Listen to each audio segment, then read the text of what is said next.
All right, guys, I hope you're ready for some brand new things I'm going to be adding to the show tonight for the first time ever, and some actually a return from many years ago that we haven't seen in a long time. You know what? Starting off with this. Enjoy. Who's that Pokemon?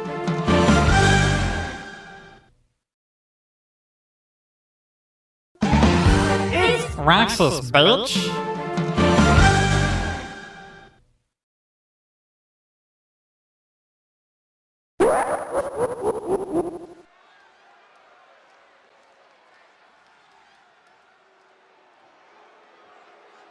I suck!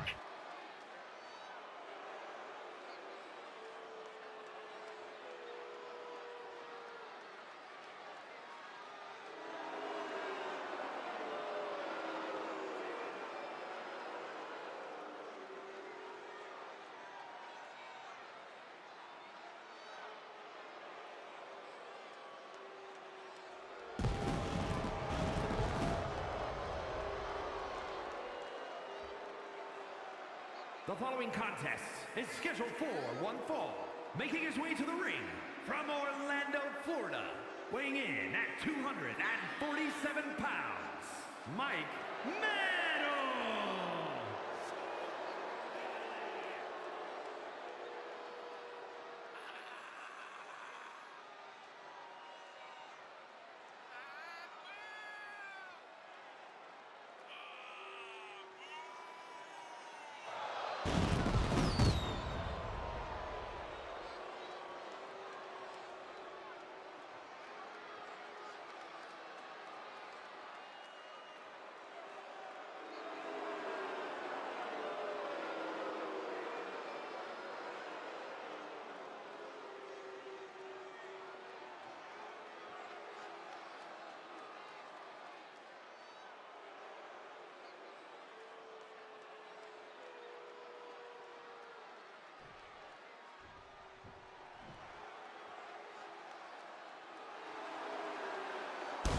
And his opponent, representing Air Boom from Newark, New Jersey, weighing in at 223 pounds, Shane O from O.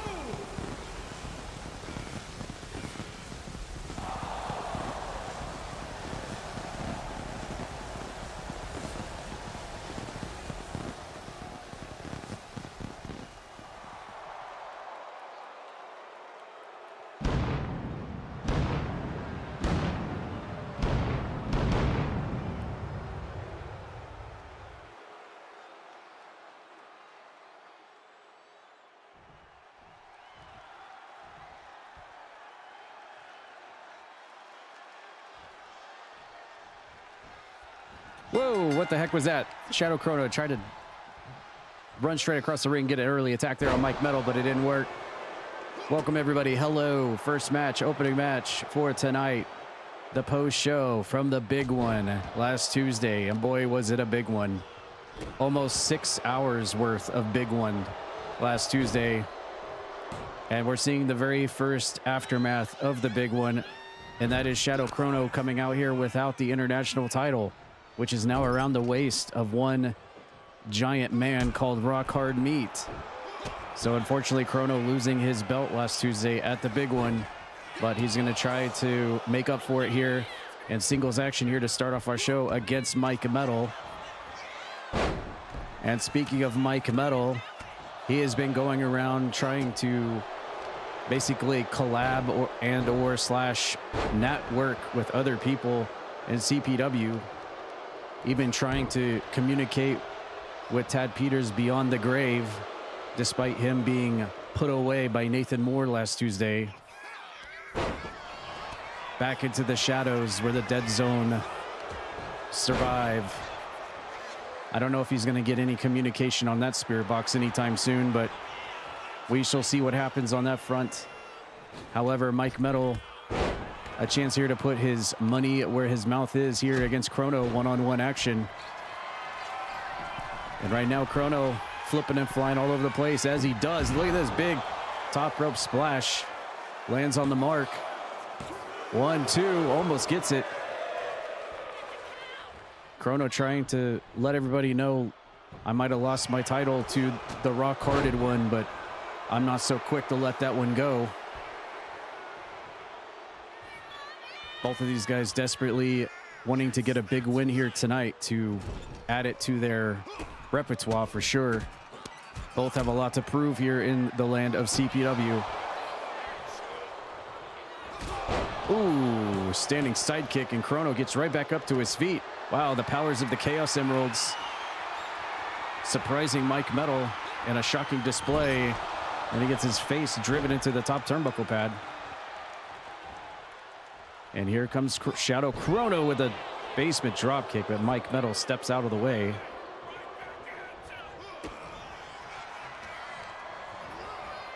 And shoots him off the ropes. Chrono with the leapfrog.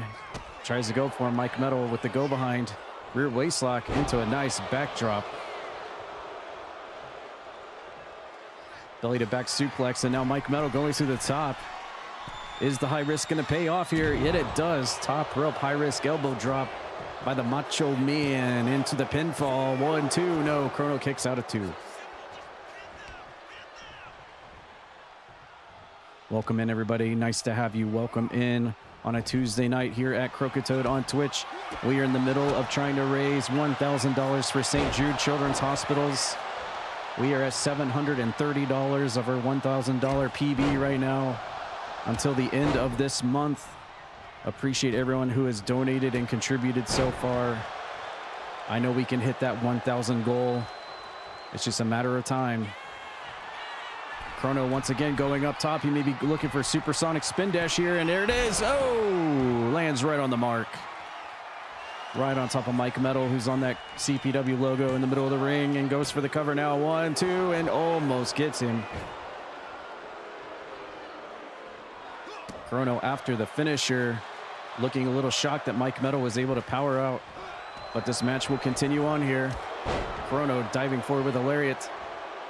Takes Mike Metal off his feet. And a reverse Irish whip into the corner. By the way, I will actually be home this weekend, so you can expect another multiplayer night this Saturday. I will be home. Well, actually, I'm going to see the Mortal Kombat 2 movie this weekend, so I'm not sure what day or night I'm going to go be seeing that. But yes, I will be home this weekend, so you can expect multiplayer night at some point this weekend. By the way, I cannot wait to go check out Mortal Kombat 2 in theaters. I am so hyped. Mike Metal coming out of the corner. Chrono looking astonished off the ropes. Catches him. Nice power slam. And now Mike Metal set and ready with a finisher locked in. Here he comes. Oh, this could be Osaka Street Cutter. Boom, nails it. Reguki72 has just dropped this sub. Thank you for that. You. They have gifted 200 Zach. Appreciate the gift sub. Oh my God, that's a lot of gift subs. Holy crap, that lagged. I saw one and then the other 9 scrolled immediately. Thank you for the 10 gifted subs. Regeki, Rage Key, Helldiver Zach. Appreciate that. Thank you so much for the support. Here comes Mike Metal taking Chrono to the middle of the ring and power bombs him dead center of the mat. Mike Metal backing up into the corner. What's he going to go for now? What is this? Oh, a punt kick to the side of the head. But Chrono's right back up to his feet and comes right back with an inside-out clothesline, lateral press by Chrono. Now he's putting his feet on the middle ring ropes. Is he going to win with the feet on the ropes? He does not. Oh my God, there's so much going on. 5 gifted subs from Deputy Dog. Thank you, Deputy Dog. Appreciate that, buddy. And we also got a donation from, who is that, Asterial? Whoa, the match almost over there, man. We got so many near falls here in our opening contest between Mike Metal and Shadow Chrono. I think we got a, was that a St. Jude Children's donation from Asterial, bringing our total up to 760. Thank you so much. And there's 5 gifted from Lone Star. Thank you, everybody. Holy crap, thank you, everybody. Thank you for the support. We need to get Lone Star on the CPW roster. Welcome in, welcome in. Thank you, everybody. You guys are popping off and going hard. Thank you so much. Mike Metal posing to the crowd. Chrono dives back in, but he gets caught with the Irish whip. Up and over. Ooh, Chrono reverses with the spiky DDT. Yes, check out the exclamation CPW page that was updated after last Tuesday's Big One event. The roster has been fully updated, men's and women's, all title histories, champions, and the YouTube playlist is all up to date. Check it out. Mike Metal, full Nelson into the gutbuster, and thinks he has it here on Chrono. Does he have it? Mike Metal with the pin and gets it. Mike Metal with a big win, and he needed one here on Chrono, hitting the blackout.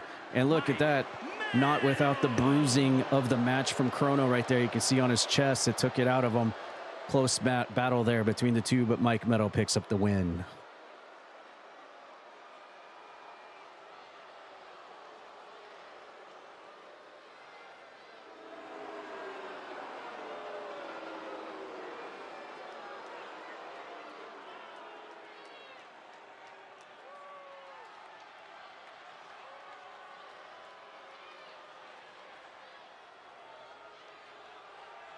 All right, are you guys ready to see some brand new intermission screens?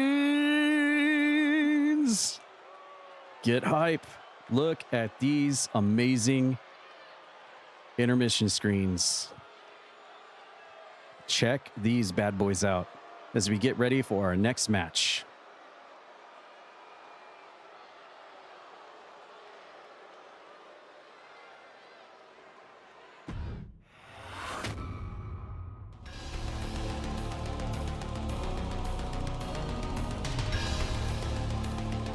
And the first two it shows are the old ones. Gotta love RNG.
The following is a fatal four-way Extreme Rules match. Making his way to the ring from South Central, weighing in at 240 pounds, News Jack.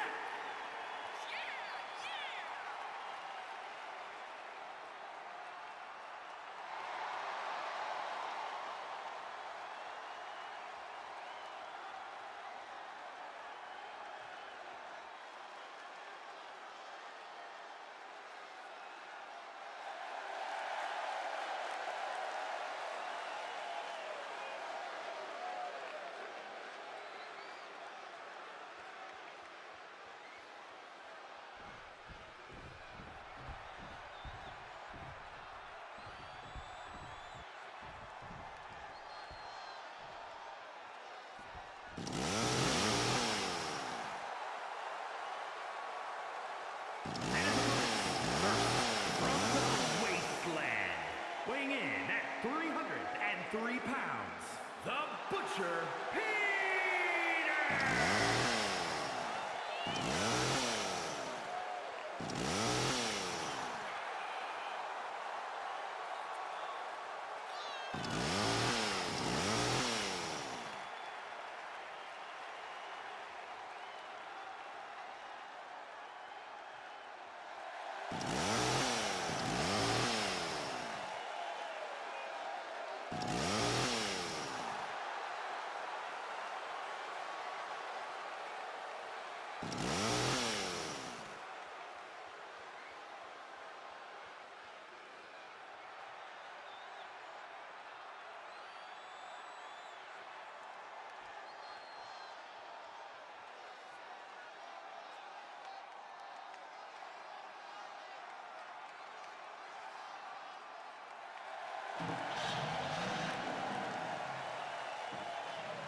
from Montreal, Quebec, Canada, Lee Lowe.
And representing the Infiltrators, from Indianapolis, Indiana, weighing in at 228 pounds, the Necromancer.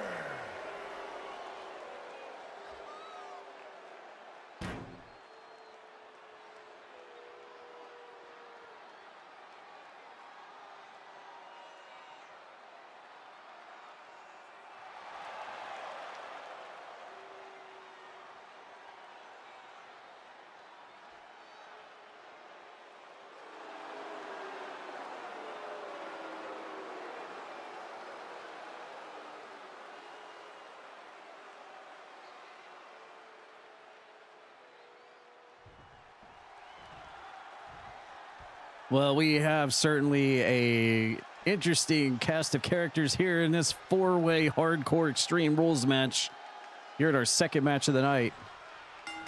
Good Lord. We've got New Jack of real-life wrestling fame, part of the ECW brand many years ago, back when wrestling was amazing. He has come here to CPW to try to win that hardcore championship, and New Jack, as we've seen in his matches in real life, will do whatever it takes to get the job done.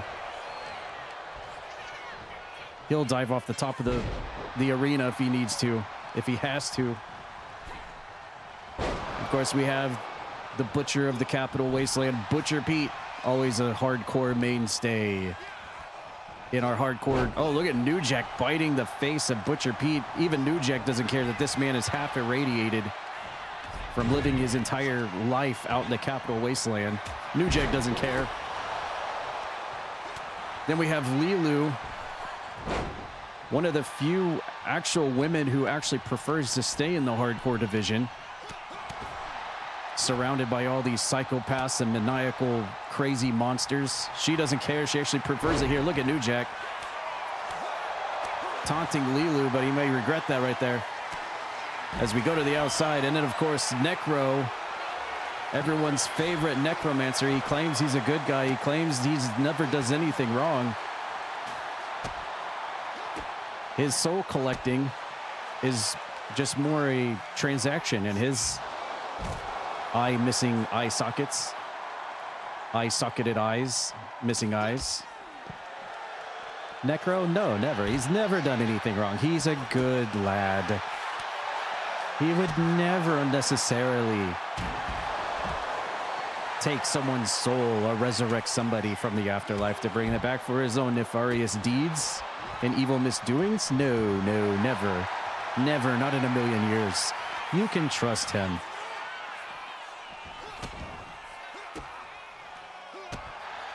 Well, we've already seen a bag of thumbtacks come into play here. They're all walking around on it. Oh, look at this. Double team move. Butcher Pete making new. Lilu's got a giant lollipop. And the thumbtack bag goes flying. Uh-oh, we've got a lollipop. A giant lollipop is entered our Extreme Rules four-way match. This is set for elimination rules, by the way. In our hardcore division, one of the most violent, actually, I would say the most violent, bloody, and grotesque divisions in all of Croakitoad Pro Wrestling. This is the land of monsters, beasts, and demons right here. And psychopaths. If they're not bleeding, they're not doing it right. And of course, the top of the division, currently heralded by one Jen Von Lee, who has managed to hang on to her hardcore title after last Tuesday's big one, successfully retaining over not only OG Brad Vickers, but also Jess Moxie in that three-way match. But now we have the other residents of the hardcore division right here coming to town tonight to prove that they might be next in line to take a shot at Jen Von Lee's hardcore championship in this four-way battle, or should I say war. I'd buy that for $1. Deputy Dog has just dropped 100 biddies for the channel. Thank you. Cheer 100. All right, thank you for the 100 biddies. Deputy Dog, you guys are popping off. What is this? Lilu saluting to the crowd here tonight. As Necro taking some jabs and shots to New Jack, trying to make him get busted open early in this match. As you can see, the referee is just backed off and just letting them do whatever they want. I don't blame them. Just let them do whatever they want. There's no need to get involved in this thing. You're going to get injured and you're going to get hurt as well. Lilu working on the leg, spinning toe. Oh, did Necro just try to collect another part of souls there? New Jack, I'm not sure if he wants New Jack's soul. I mean, that's a whole nother can of worms right there. New Jack is most certainly not like most human beings. That may not be a soul you want to collect on. That might backfire on you there, Necro. Oh, kick to the face of Butcher Pete. Look at Lilu. Just taking care of everybody. Kicking the crap out of everybody, knocking them out. And now we have Necro and Lilu squaring off. Necro with a couple of fists and winds up with a lariat. New Jack going for a steel chair. Here we go. Oh, and Butcher Beat gets cracked into the spine. And this is set for elimination rules, so they don't have to worry about losing on a first fall or submission. Lilu pulling New Jack away from the ropes as Necro hunts the outside of the ring area. Butcher Pete following suit. I noticed one of the commentary booths got torn apart there a little bit. What is Necro's got a monkey wrench, and he just laid out Butcher Pete with a wrench. Oh, and there's a stiff shot to the gut of Lilu with the wrench, and now he's going for New Jack. Oh my God. Knocked him clear over the top of the head with that wrench. No giving. Oh my, what did Butcher Pete just spit into the face of Lilu? Some kind of irradiated water from the Capital Wasteland. Lilu's face is covered in this blue substance that came out of Butcher Pete's mouth. He regurgitated some kind of radioactive toxic and spit it into her face. This guy might as well be half super mutant. God, you can see the blue stuff just coated on Lilu. Oh, look at Necro here going for a triangle choke. We heard that Necro was going to start relying more on his ground submission. And there is an example of that right there. Triangle choke there on New Jack, looking for a possible submission, which can occur in this match. I heard rumors that Necro had traded in the stiff strikes and punches and kicks for a more submission style. Oh, Necro was going for it again, but he missed the mark. Getting a little handsy there on the soul stealing. Oh no, Butcher Pete is just, oh, and Lilu just fell right into those thumbtacks in the ring. Oh my goodness. Butcher Pete going up top. This is a big man to be flying off the top. Oh my God, sandwiches Necro. And here comes Lilu diving off the ropes. New Jack's got a stop sign. Okay, this match is starting to get crazy now. Oh, springboard enziguri to the side of New Jack's head, right in the thumbtacks, by the way. Jeez. We're going to start seeing people being, yeah, I can, wow, New Jack is absolutely covered in thumbtacks. Butcher Pete is just sitting in them like nothing's happened. He's walking in them barefoot, by the way. Lilu has brought the lollipop back in. Oh no, Butcher Pete has got that nasty hand in the mouth of Lilu. Oh my God, he just whacked the back of her head into the steel chair on the mat. Oh no, looking to get it, the first elimination in the match. Does not happen.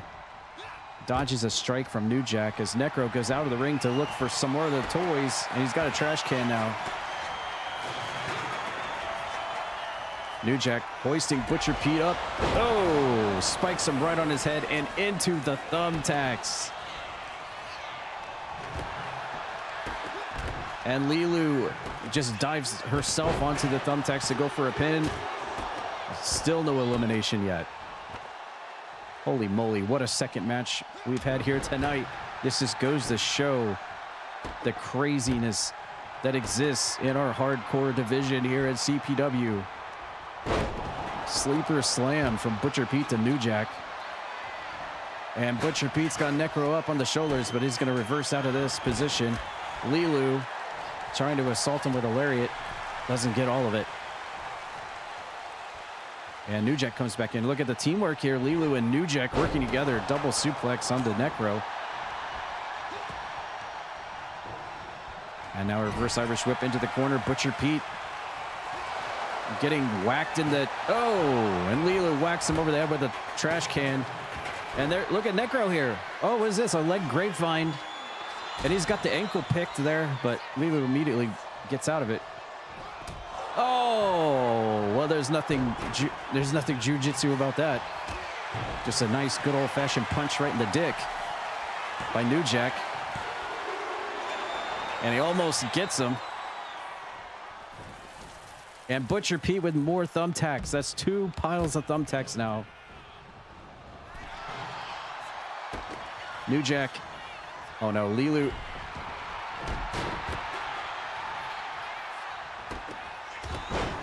Oh, she fell right onto the thumbtacks. And New Jack chunking a stop sign out of Butcher Pete. Here comes Necro, though. Hurricane. Oh, they just crushed the trash can. That trash can is gone. Alexander Koo, yes, everything you see here on this show is custom made by me. And almost all of the people you see on this show are members of the Croakitoad community or fellow streamers here on Twitch as well. Butcher P with the backslide roll up, but Necro kicks out. Butcher Pete into the corner. Oh, Lilo getting whacked with the bag of thumbtacks. Necro gonna go for it now, leg hooked. And oh, there's our first elimination. Necro getting the elimination on Lilu. And she'll be driving that tank back stage. Butcher Pete looking to eliminate New Jack, but doesn't get it. And New Jack getting cracked in the back of the head with a stop sign. And there's Necro with more thumbtacks in the middle of the ring. Look how many thumbtacks are stuck into New Jack.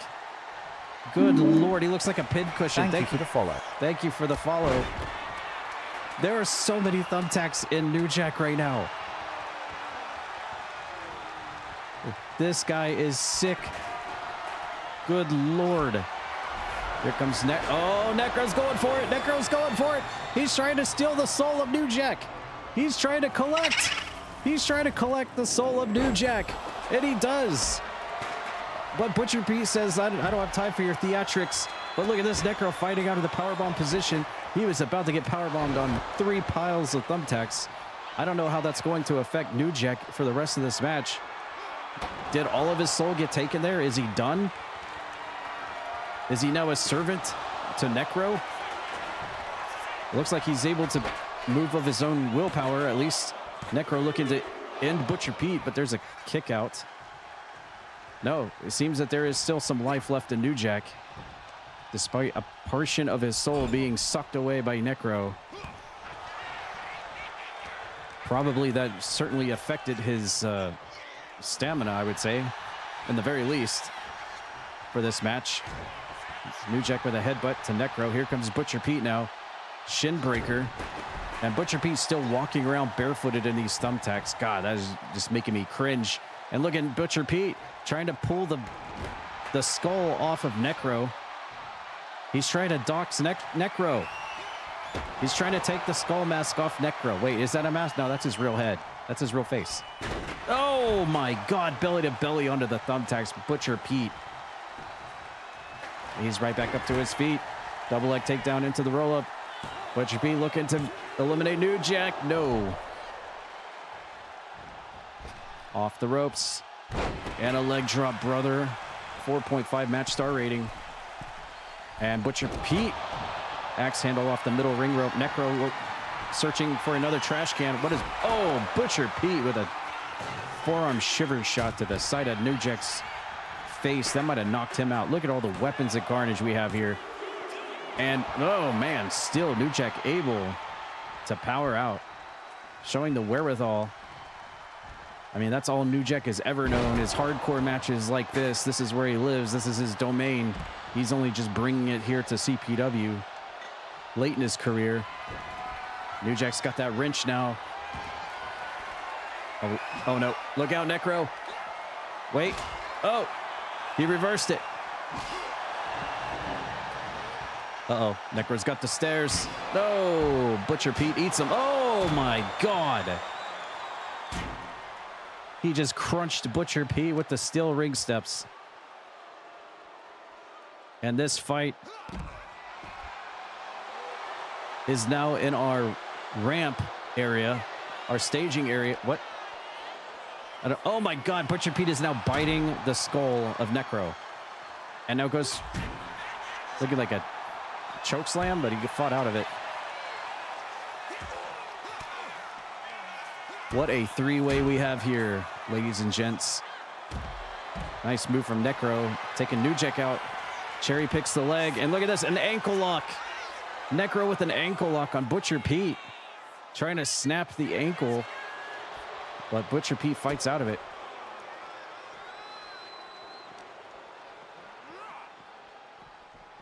And it looks like we're going to get back into the ring now. Everybody's back inside. 5-star match rating. And oh my God, New Jack getting driven on the thumbtacks again. And here comes the stop sign. Butcher Pete able to roll out of the way and a big bonk to the top of the skull. Not the wrench. Not the wrench. Oh, he's going for New Jack. New Jack getting out of the way. And now we're on the other side of the... Oh, no. Oh, no. Wait.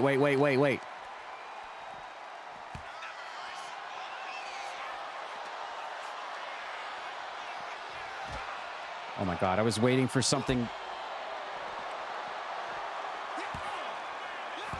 This is only the second match, man. Do we really want the commentary tables to be destroyed in only our second match? We still have a whole show to get to tonight. Nice move from Butcher Pete. Another backdrop. Oh, you can definitely tell that this match is taking a toll on everybody now.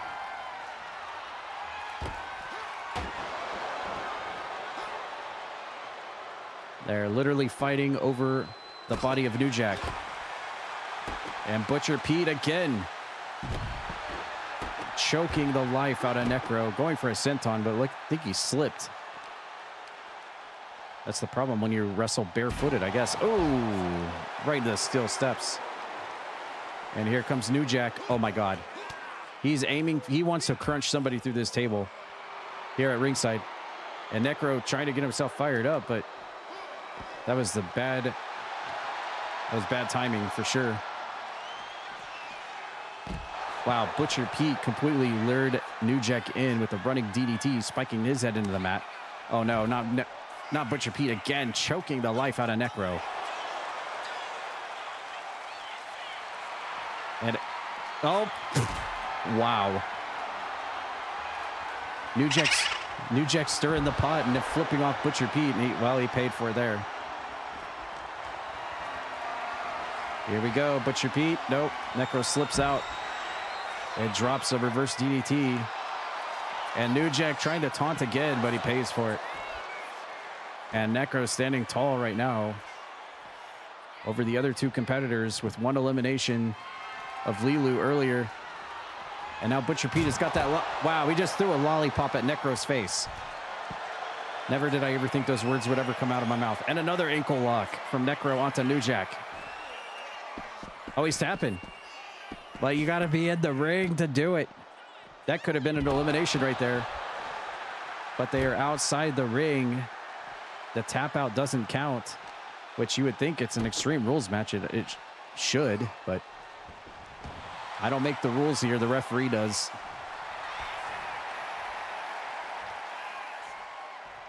Well, if we can manage to get everybody back into the ring, we can figure out who will be the next person eliminated in this thing. But they're too busy just beating the crap out of each other outside the ring right now. Hopefully we can... Necro's doing a good, smart thing right here. He's waiting in the ring for the other two to get in there. Well, he chose his time to come out, and New Jack's going to make him pay for it. Or maybe not.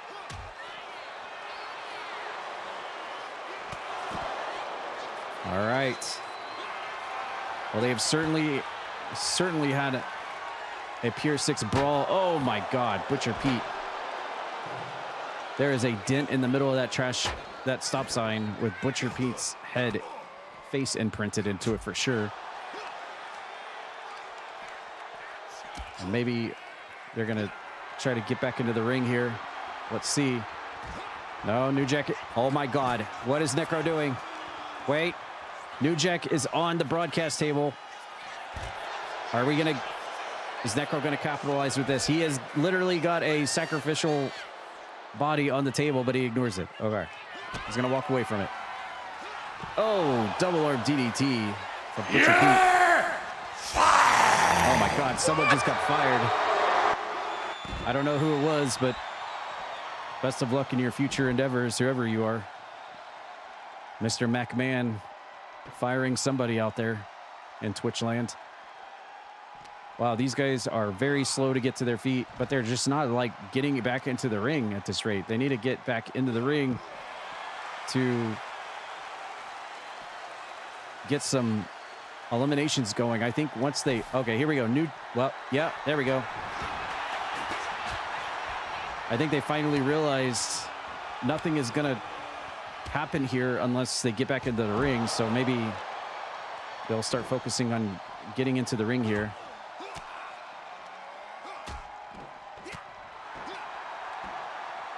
They're just so obsessed and busy trying to beat the crap out of each other. They're not even like worried about the...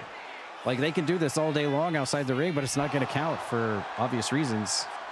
Or actually not so obvious reasons, because it should actually count. Okay, Butcher Pete throwing New Jack in the ring. Okay, maybe we can get something going here. Necro. Well, I don't know what the game plan is here. I mean, you think I'm close enough to them that they can hear me say, you know, you need to get back into the ring, guys. Come on. You can pile drive each other all day long outside the ring, but it's not going to end the match. You got to get in the ring, my dudes. Well, make the thumbtack pile of ×4 now. Oh, no. Well, New Jack. Oh, my God. I thought he was going to spike him into the thumbtacks. Here we go. Butcher P looking for the next elimination. And he gets it. New Jack has been eliminated.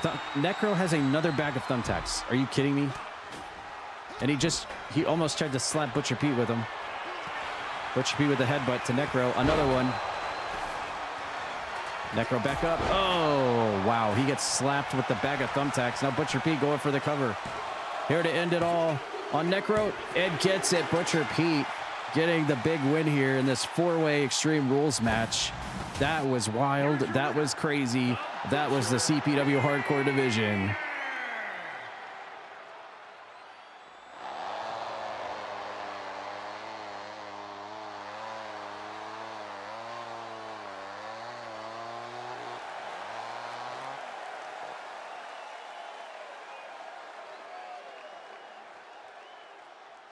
Five-star match. Great match. All right. I'm hearing we have a little bit of a brand new thing that we're going to be bringing. We've got a brand new thing that we're going to be bringing to CPW tonight for the first time ever. Who's that Pokemon? Well, in case you missed it the first time. It's Roxas, bitch.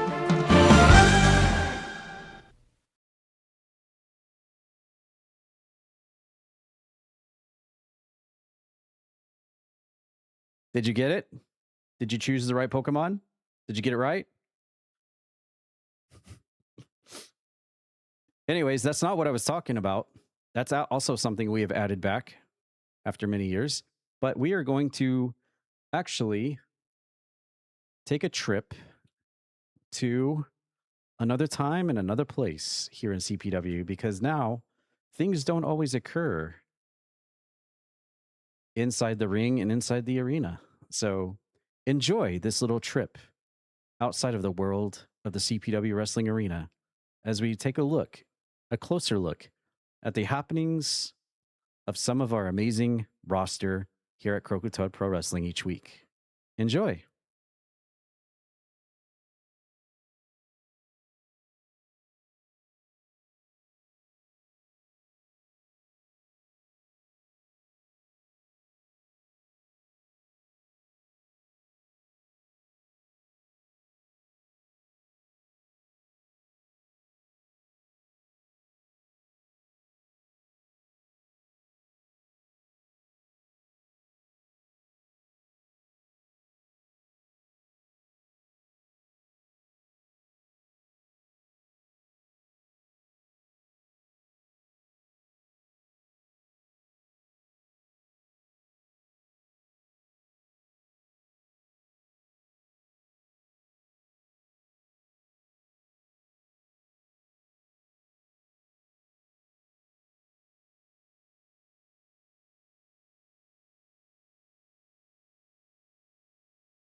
Savvii has just resubbed at Tier F. Thank you.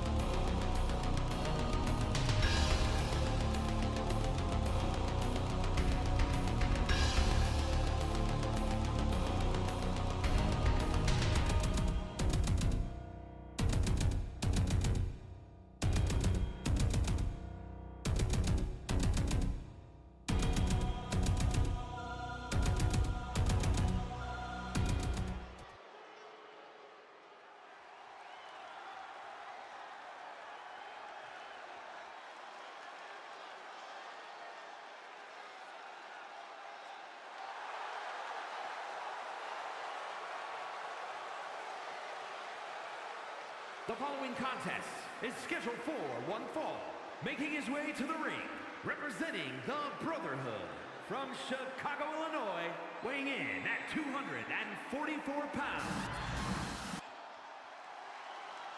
Wait, who's that? Oh, wait, whoa. What is... Hey, that's... Wait, that's Queen Savvii. Hey, come on now. AJ Jacobs was making his big superhero-like entrance to the ring here tonight to have a one-on-one match. And there's Queen Savvii ambushing him. What the heck? She was waiting for him hiding outside the ring. What is this kind of attitude? What is this from the Queen? How could you do that to our resident superhero of Croakitoad Pro Wrestling? Well, she's obviously got a lot to prove here at CPW and only her second match. And right on time, by the way. Welcome in Queen Savvii, who debuted last Tuesday in a steel cage match against Q-Raider. And she actually picked up the win, winning on her debut. And Queen Savvii now in her second match here at CPW, looking to try to give herself a 2-0 record if she can defeat AJ Jacobs in this one-on-one singles match. I'm actually shocked that she was out here already at the ring, just waiting, trying to get the upper hand on AJ Jacobs, not even let him get his cape off. Now I'm just wondering if the referee is going to eventually allow them to get back into the ring here. Okay, it looks like it has turned into a match. Oh, and she dives right at him and drops him with a Coke breaker. Well, no doubt about it, Queen Savvii's bringing a certain level of tude here to CPW. She's all about it. She got that personality. She is here to make a statement, and she doesn't care what it takes. She's going to do it. Double stomp to the chest of AJ Jacobs. And now he tries to continue the fight here, but Queen Savvii just a one step ahead, chops him over the chest. And this, I'm not sure if this, are we, wait, no. Wait, what is this? What's happening? Uh-oh, she reversed it. Oh, what is it? Oh my God. What is happening? And Queen Savvii has just taken care of AJ Jacobs here. What the heck is this? What the heck is this? The referee said, stop it. I'm not sure what happened there.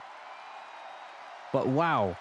She came out, ambushed AJ Jacobs, and caught him from behind before he even had a chance to take his cape off. And man, the referee said, I guess he...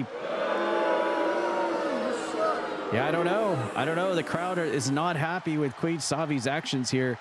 And I feel like AJ Jacobs might have torn something or maybe sprained something or something. But, well, the referee has called the match over. And I would like to see a rematch here next Tuesday. I think we all deserve a rematch here between AJ Jacobs and Queen Savvii if she completely ambushes AJ Jacobs from behind and lays him out. He wasn't even ready. A total ambush by Queen Savvii, who is new here to the roster and is already making waves in her second match trying to make a statement, and she certainly put a statement across tonight over one of the most popular and fan-friendly superstars on our roster. Not a lot of people happy with Queen Savvii's actions here tonight, and I think we deserve a rematch next Tuesday after this for sure. But for tonight, Queen Savvii showing her dominance, doing any means necessary.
The following is a tag team match set for one fall. On the way to the ring at a combined weight of 475 pounds, Adam Brown and Disco King, the Megastars.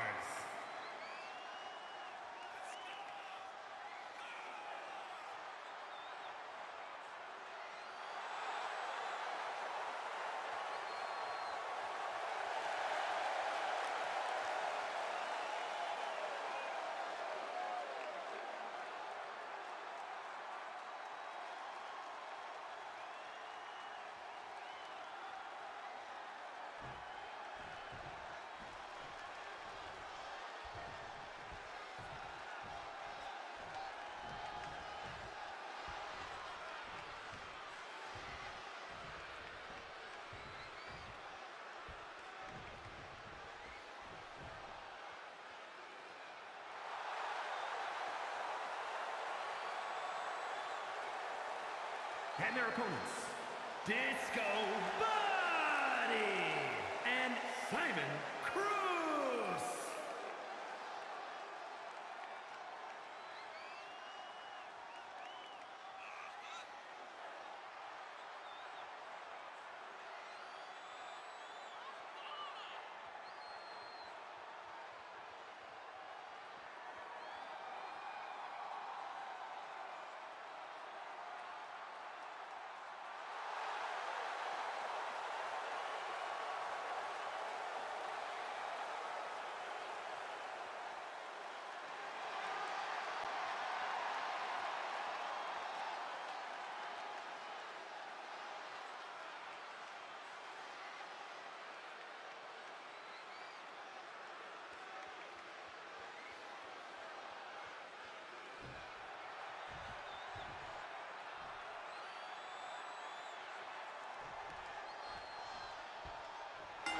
So wait a minute. Are you telling me right now that because Simon Crow, formerly known as Crow, was not there during Disco Bunny's run as Young Lions champion and her losing the belt to Puppy last Tuesday at the big one, she has resorted to punishing him by putting him in this outfit with a mask?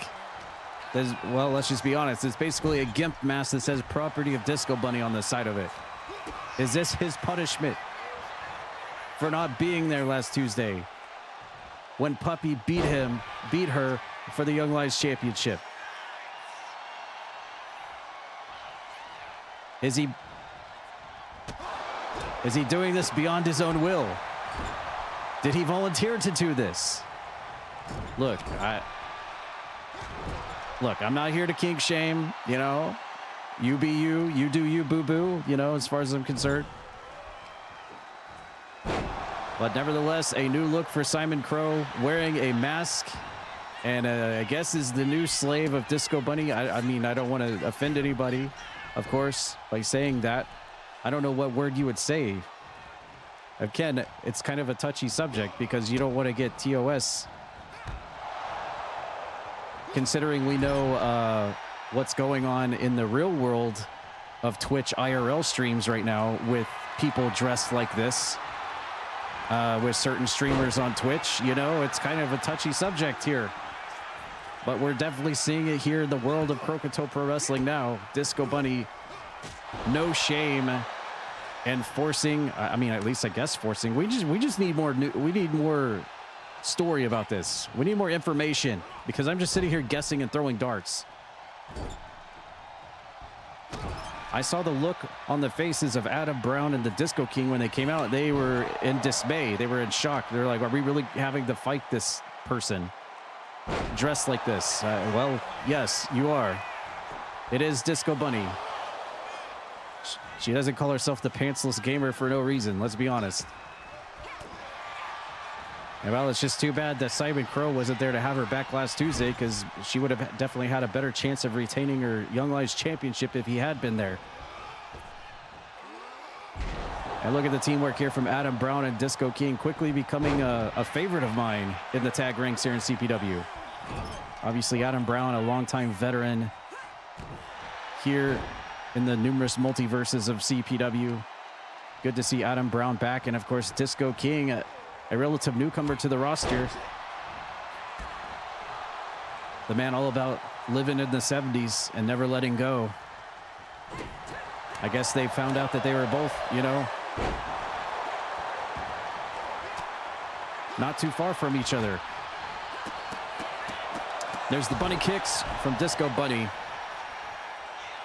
Disco King, obviously from Brooklyn. Adam Brown from Yonkers. So they have that in common.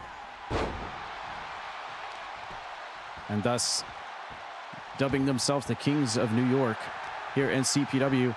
We'll see if they can have some tag team success here against Disco Bunny and her new pet.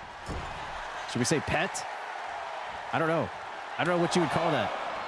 I'm not in the know on that whole lifestyle. So I'm very, I don't know. Well, he gets tagged in nevertheless. And sent over to Disco Bunny, who cheap shots him in the back of the head.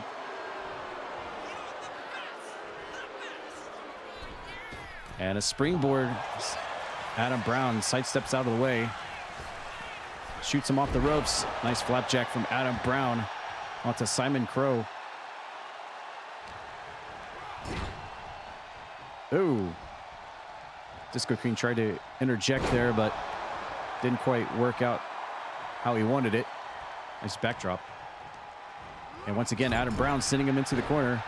Simon Crow dropped down into the corner, and Adam Brown with a nice thigh to the side of the GIMP mask. And again, isolating Simon Crow in the corner, but this time he fights out and whips him over to his master, Disco Bunny, and a tag made. Oh, tag team moves here. Between Disco. Oh, no, no. Oh, she tried to go for the clam slam. Adam Brown rolling out of the way. Off the ropes.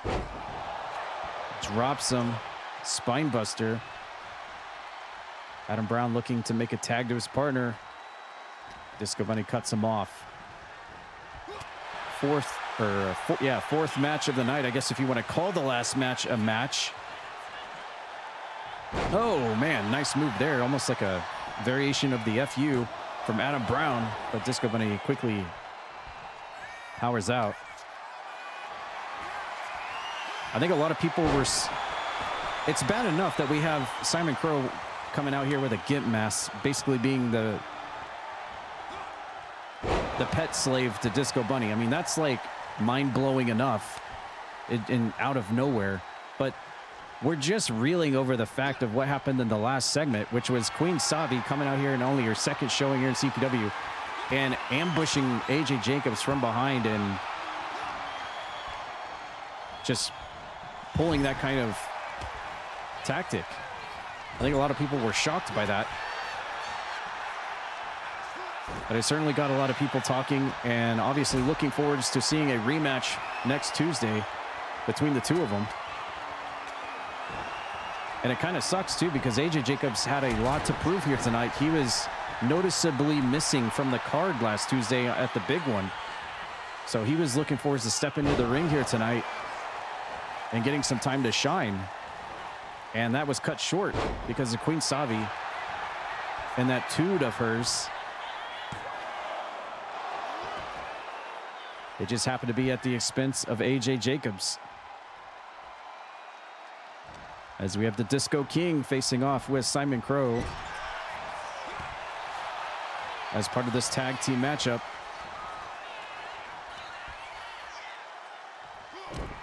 Shin breaker from the Disco King. Pops him around, grabs him.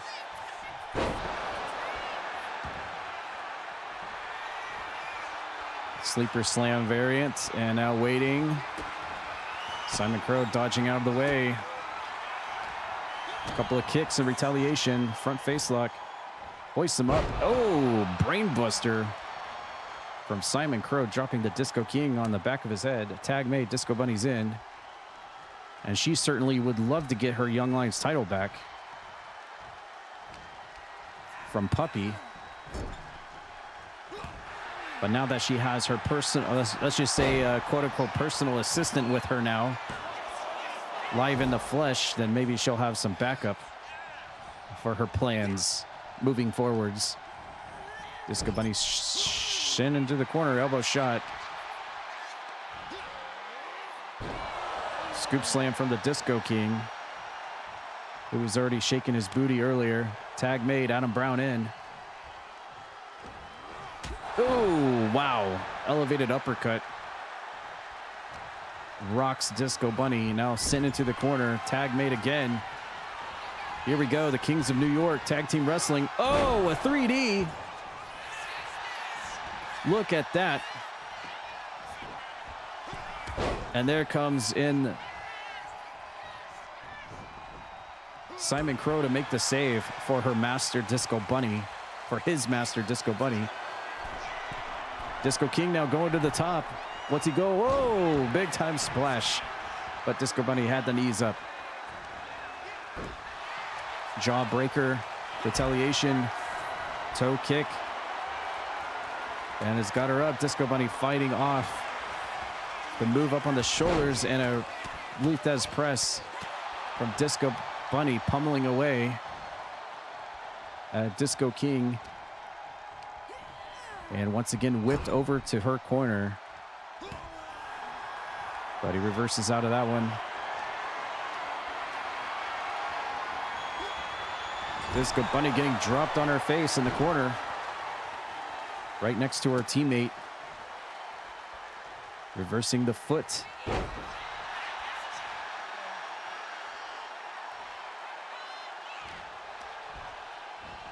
Reverse Irish whip, Disco Bunny throwing it back into the corner. Adam Brown back in. He's got her up, scoop slams her down, going straight into the lateral press. Does he have it this early? No. I was starting to think maybe he did, but she kicks out. And she dodges the stomp. Adam Brown reversing the go behind. Rear waist lock into the neck breaker. And Disco Bunny crawling, but Adam Brown a little late on the elbow drop. And that allows Simon Crow to get tagged into the match. And he gets hoisted up onto the shoulders.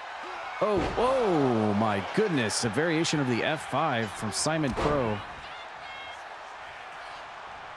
But good teamwork there from Disco King coming in to make the save for his partner. Simon Crow going up to the top now.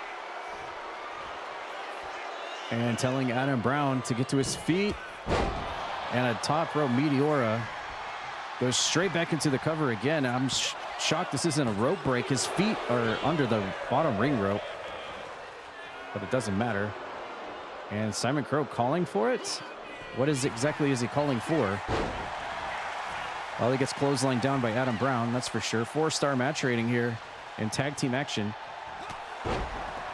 We're seeing Adam Brown and the Disco King, and I believe their second or third tag team match together, slowly becoming a permanent team in the tag team division here at CPW. And we're seeing Disco Bunny with her alliance with Simon Crow going a bit further than we all thought it was in their personal relationship here. Sleeper slam from Disco King, and Adam Brown tagged back in.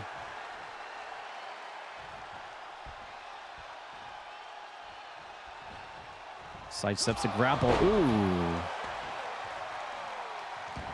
Back roundhouse knee strike. Wow, nobody was there on that one. I don't know what he was aiming for. I think his gimp mask might have cost him on that one. Ooh. Exploder suplex into the corner. He's right next to his partner. That is terrible ring positioning for a pinfall. Adam Brown kips up to his feet. Caught into a Irish whip. And Disco Bunny with the cheap shot immediately. Adam Brown firing back with a lariat. Takes him down. Now looking to make a tag. Disco King tagged in for his team. Almost a 5-star match rating.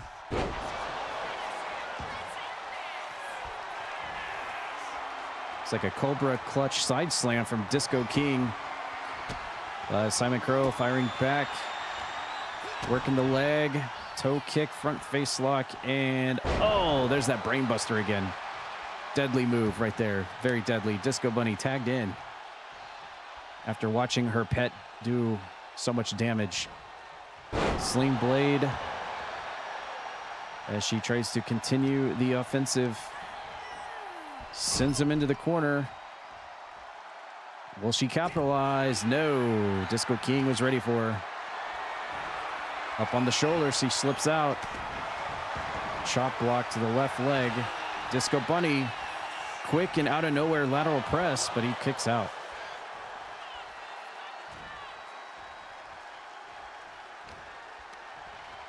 Disco Bunny again. Nope, getting reverse Irish whipped.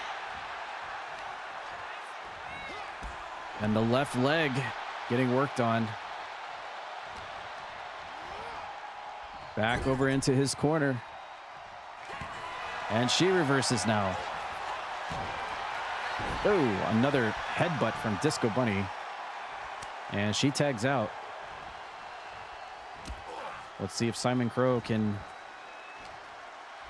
get things going for him. Ooh, here comes a... Oh, my goodness. Wow. What a combination strike from Simon Crow. Backhands, knees, and everything. Oh, he tried to go for the top rope moonsault, but Disco King again. Wow, I just realized we have Disco King against Disco Bunny.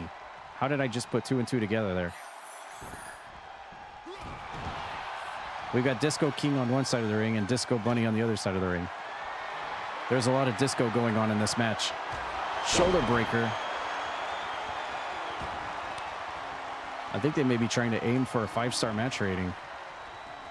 We'll see if they get it. Adam Brown, quick grapple, reversed out of the corner again. Ooh, jumping knee shot, sidestepped out of the way. Adam Brown back in with his corner looking for something. What's he going for? Oh, he missed the big high kick. Like maybe a kick out of the corner there. And now sends Simon Crow off the ropes. What's this? Oh, Adam Brown with a pounce. Interesting. But he quickly tags out to Disco Bunny.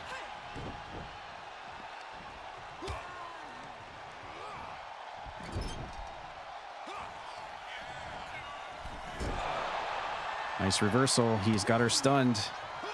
This could open it up for him right here. Up on the shoulders. Ooh, nice move. Dumps her right face first into the mat. And Simon Crow comes in to make the save. And we do officially have a 5-star match rating now. Here in our 4th match of the night.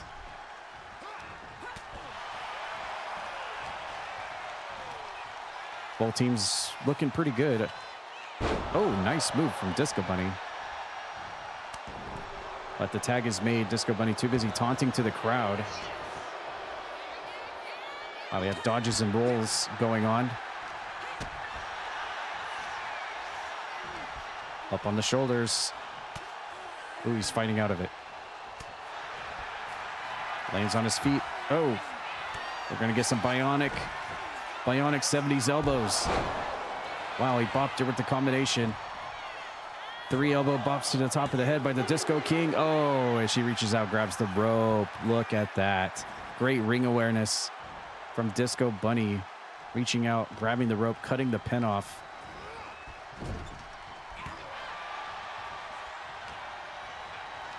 And this has just been an overall battle of jockeying for position here. Trying to get to your own corner, trying to get the tag to your partner and do tag team moves. I mean, that is tag team wrestling 101, isolation and constant tags. It's just been like basically a big tug of war match. And both sides have certainly have their ups and downs. They're the momentum of this thing. Here we go, tag team moves here. Double back elbow. As Adam Brown is tagged back in as a legal person. Up on the shoulders, she slips out. Oh! Back heel kick from Disco Bunny. Catches him in the side of the head. Adam Brown reversal. And he's going to capitalize again. What's this? Oh, maybe going for another pounce. And he hits it. Not as much not as much beef behind it as we usually see with RAJI, but still connects. Referee collision. And another reverse Irish whip. Duck under by Disco Bunny. Leapfrog over. And he swipes the drop kick away. There's the go behind from Adam Brown. Hoists her up onto the shoulders. And another FU. Took a while to get there, but he nailed it. Tag made. Disco King in. Where's he going? Middle ring rope. He's calling for something. Waiting for Disco Bunny to get up and, well, tried to go for the axe handle. She got out of the way of it. Go behind. Disco King fights out. And directs her into his corner again. She fights out. Reverse after reverse after reverse in this thing. Holy cow. Got her up. Neutral corner. Referee trapped. Oh my God. What is going on with the referee? The referee completely glitching out. And another rope break from Disco Bunny. Terrible ring positioning for Disco King on both attempts now. And we're outside the ring now. Oh my God, look at the leg. That could certainly hyperextend a knee right there. That could tear a hamstring. Hopefully Disco Bunny is okay. And now we're on the outside of the ring. What a match, man. This is like turned into like a main event match here, unsuspectingly, between these two teams. And Disco King is just going to try to gingerly come back into the ring and just try to win by countout. Is this really going to happen tonight? Oh, she comes in the nick of time. Here we go. Ducks under the lariat. Reverse whip. Bops him. Bops him. Bops him. There he goes. And it looks like she's going to take care of both of them. And she does. And blows a kiss. She knows what she's done. Not sure what that was. Some kind of bunny hop, but reverses out of that one. Oh, back bunny spring kick. Another reverse sent to the corner.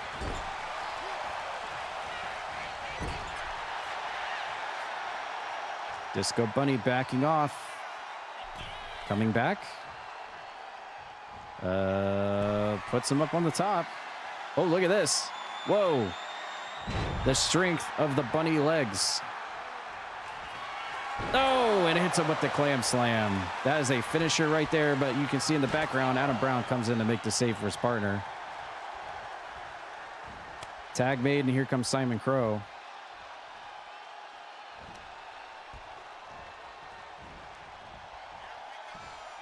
And Disco King might be in big trouble here.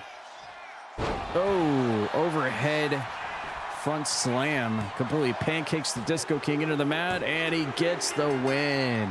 Disco Bunny and her brand new Here are your winners. toy, Simon Crow, getting the win here tonight in tag team action.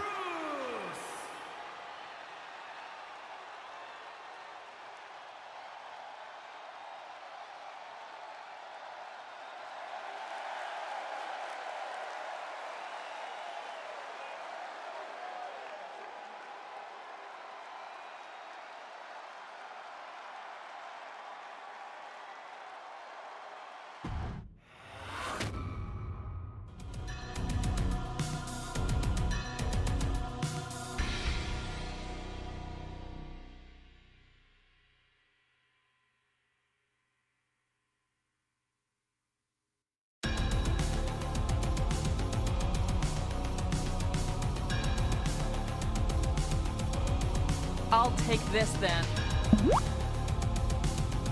Ah, thank you.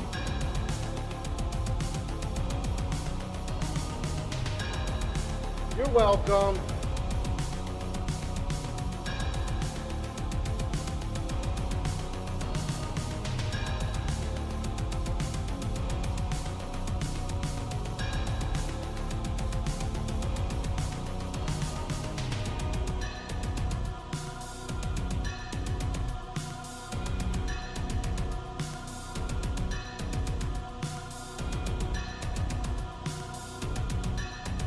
Hi.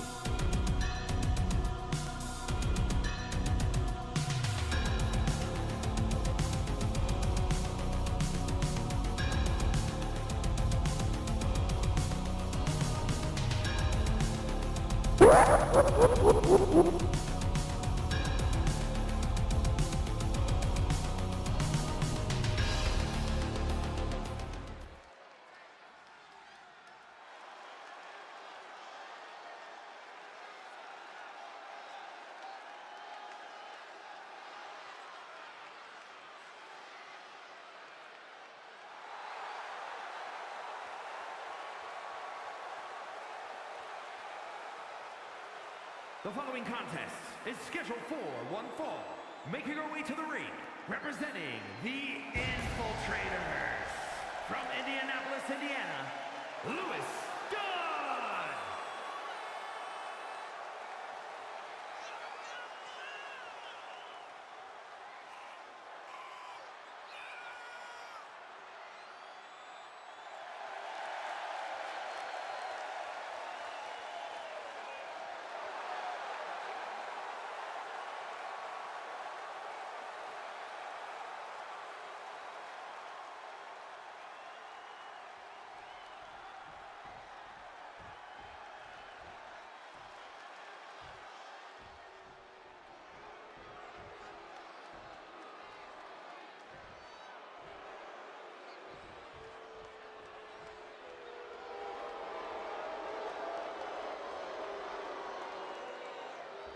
And her opponent, representing the Deleters of Worlds, from Miami, Florida, Celestia.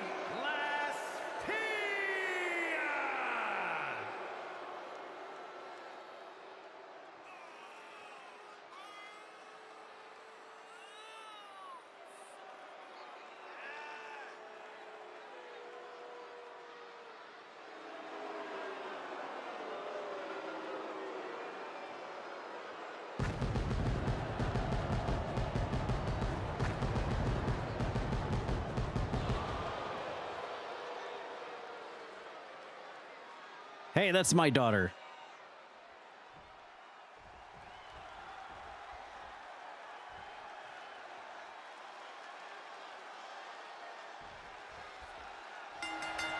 All right, what a match we have here, man. Two really great women talents here in CPW. Lucinda, obviously, at the top of the ranks, was this close from getting a shot for the women's championship against Asterial. So close, literally a match away from just getting that opportunity, but it just didn't quite happen. And of course, taking on the returning back to normal Celestia tonight, whom we haven't seen as her normal self in months. And this is the first ever CPW Women's Champion we remembered, Celestia, before the entire Tad Peters thing occurred and took her off her course of once again becoming women's champion. But this will be a great test match between the both of these ladies. Oh man, nice top rope crossbody to the outside. And certainly Asterial will have to certainly be paying attention backstage. Being women's champion, obviously this roster is chock full of ladies in CPW who would love at nothing to get a shot at Asterial in her women's championship. And with Celestia back on track again, and of course Maggie Moore as well, among all the other amazing ladies vying for that opportunity. It is a big list, that's for sure. Lucinda, whoa, look at the strength of Lucinda powering Celestia up and over her head as we are up to a 6 count. We might want to think about getting back into the ring. Hopefully we can get back into the ring here. 7 count. We certainly don't want this thing to end by count out. Not a match like this. This is two premier women's talents here. Glad we're back in the ring. Celestia against Lucinda one-on-one here in our 5th match of the night. Definitely a match as it pertains to the women's title division for sure. We saw Lucinda's husband Necro in action earlier, just coming short in that 4-way hardcore massacre won by Butcher Pete. And up and over goes Lucinda with the leg over the... Wait, what is this? What's happening? Celestia, there is some commotion on the stage. And someone is... Wait! Whoa, what is this? Maggie Moore is out. What the heck is this? Maggie Moore is out here to interrupt the match. What the heck was that about? This was supposed to be a one-on-one clear match, and Maggie Moore came out with a steel chair to try to interrupt the match. I'm not sure what that's all about. But the plan backfired. Lucinda was able to stop the attack from happening with the steel chair. I'm not sure why Maggie would do that. I guess despite their whole PTSD experience with Tad Peters, I guess they've decided to stick together. I don't really know. We will have to ask Maggie Moore about this because honestly, there's a chance that Celestia didn't even know that this was going to happen. So this could very well be all on Maggie. Or they're both in cahoots and they planned this. I don't know. Oh, look at the stiff kicks from Celestia. Trifective kicks to Lucinda. Now she's going to go up top here. Celestia, there it is. Oh, 450 elbow drop.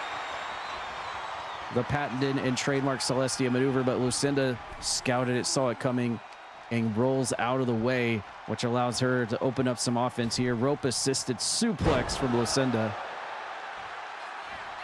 And now goes for the cover. Welcome in WWE legend to the chat as well. 1, 2. Celestia kicks out. And Os Alpha Wolf, how you doing? Welcome in. Lucinda in control. Oh, here she goes. The scissor suplex. And Connor almost drops her on the back of the head. Lucinda go for the cover. 1, 2. Celestia kicks out. And now it's Lucinda's turn to go to the middle ring rope. Gonna try to go for a little bit of high risk here. And dives off at the crossbody and splats onto Celestia.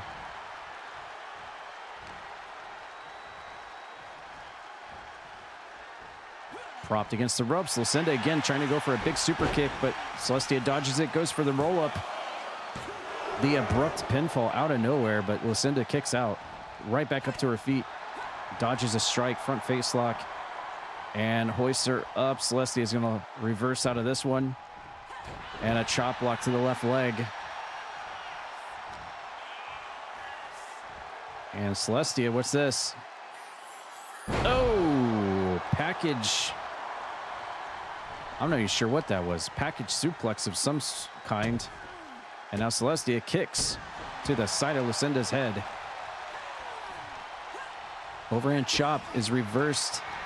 Lucinda comes back, taking Celestia to the ring ropes, and this time finally goes for the move she's been looking for, off the ropes, up and over, springboard. Oh man, nice acrobatics by Lucinda as she now waits for Celestia to get to her feet, but she's going to reverse a finisher attempt. Celestia firing back, winds up the arm. Oh!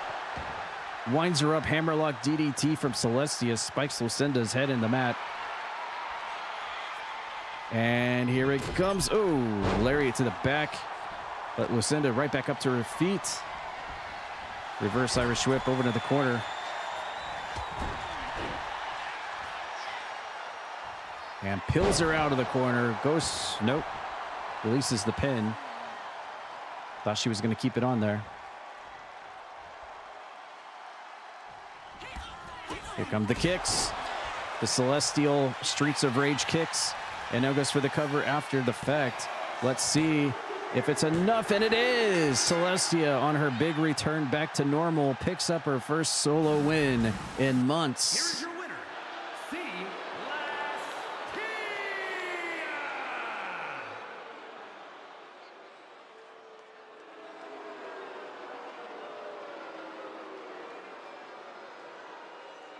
I don't know. I'm not sure the fans are fully convinced about that whole Maggie Moore thing. We'll have to find more information about that.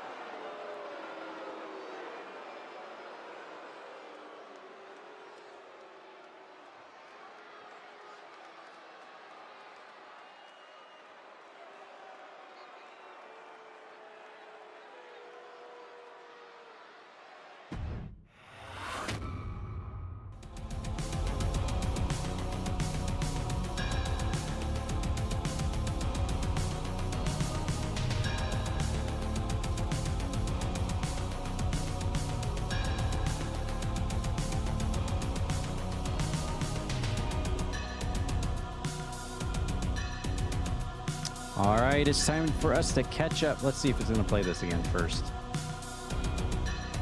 It did not. Okay, good. All right, let's go backstage and see what else is happening. We saw earlier, if you missed it, you have to check on the VOD at least. But we saw a few CPW characters going out on an adventure, peaking here tonight, taking a night off from wrestling. But now we go backstage to another alteration happening. Let's see what's going down here. Wait, this involves Mr. Coke and Roxas? What's this all about?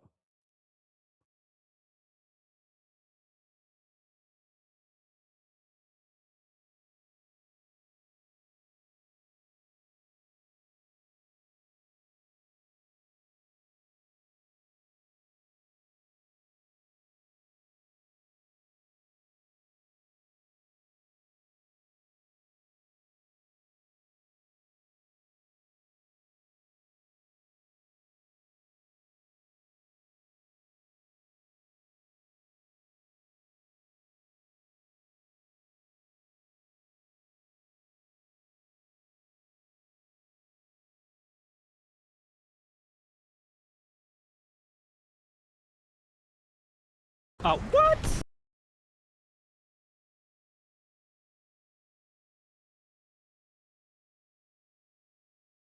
I suck!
You just made the list!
The following contest is scheduled for one fall, making his way to the ring, representing the corporation from Toledo, Ohio, weighing in at 245 pounds.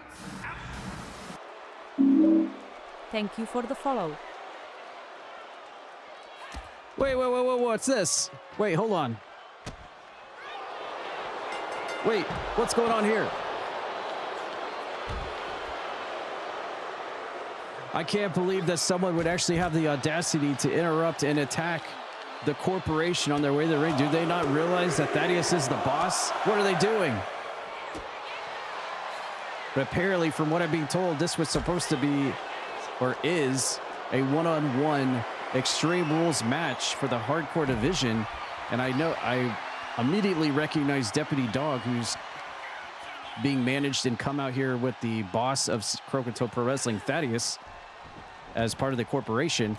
But what the heck is going on here? I see Miss Perfection with a new look at ringside, and it's almost like she's got almost like managerial clothes on here tonight, as she is in a manager role for this other character who I'm being told is called Cerebella.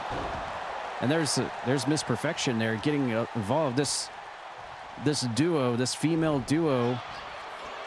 Of course, Miss Perfection is the grizzled veteran of the women's roster, going as far back as really anybody else in all of CPW. She goes way back, AOL days way back. But I guess in her more traditional role, she is now being more of a manager here for this new friend of hers. I guess you could say this friend. She's definitely got a very grungy, hardcore look to her for sure. I would assume she's definitely going to be able to fit into the hardcore division. That's for sure, if that's what she's going for. But this is set for an Extreme Rules match, so I'm just going to go ahead and assume that is what is happening here. The debut here of Cerebella officially on the CPW roster at the expense of Deputy Dog of the corporation, here in one-on-one action. There's Thaddeus in the back, bringing a table to the party, all legal in this match.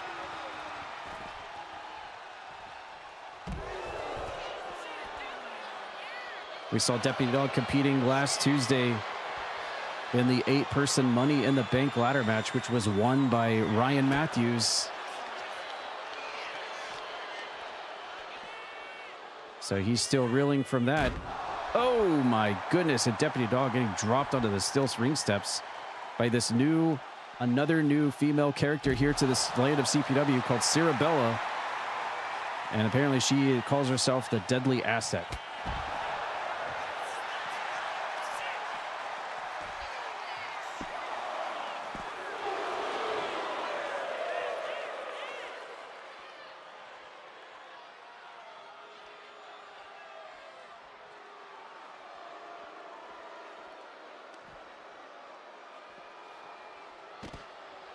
Wow, her leg like clipped the ring apron there as he then goes for a backdrop out here on the outside of the ring. Apparently pins are now allowed in this match type. So just to reiterate the fact here, I know there's some confusion going on right now, especially with the run-in that took place, but this is Miss Perfection with a new, I don't know what a new trainee, a new generation of superstar, whatever. She's taken the Cirabella lady under her wing, needless to say, and I guess is trying to guide her through the ranks here of CPW, if I were to make an assumption as to what I see here.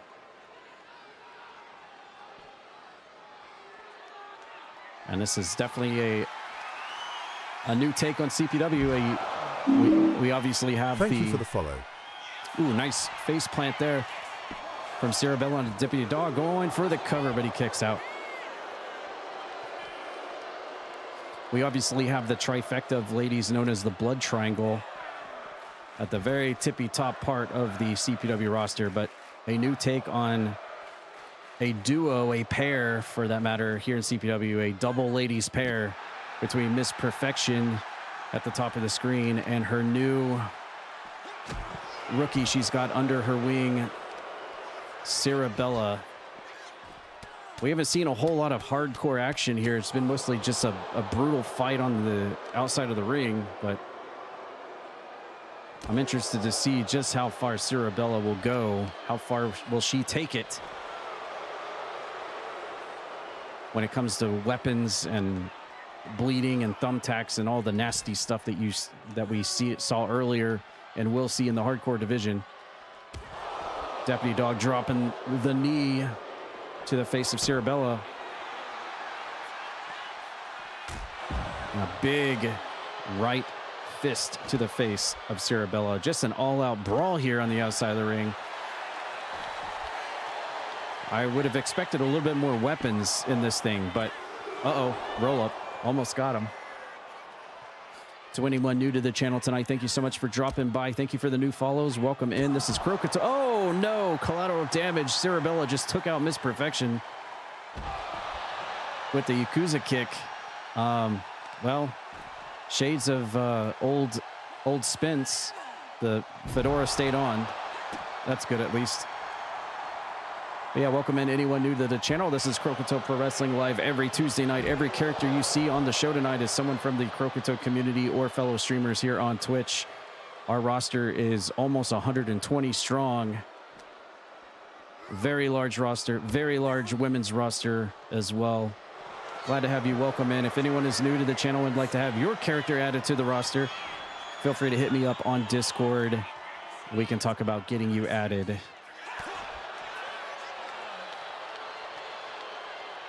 And if you'd like to find out more about our EFed here at Croakitoad Pro Wrestling, you can click that link in the Twitch chat right there. Rosters, titles, title histories, and a YouTube playlist of every single show currently updated. And there's the win from Deputy Dog. The ambush didn't really help a whole lot for Cirabella. They're going to have to go back to the drawing board. But Deputy Dog here tonight, turning her away and getting the win here for the corporation.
And their opponents, Welch Mocker, Angus Kong, and Bacon Laura, the Acolytes.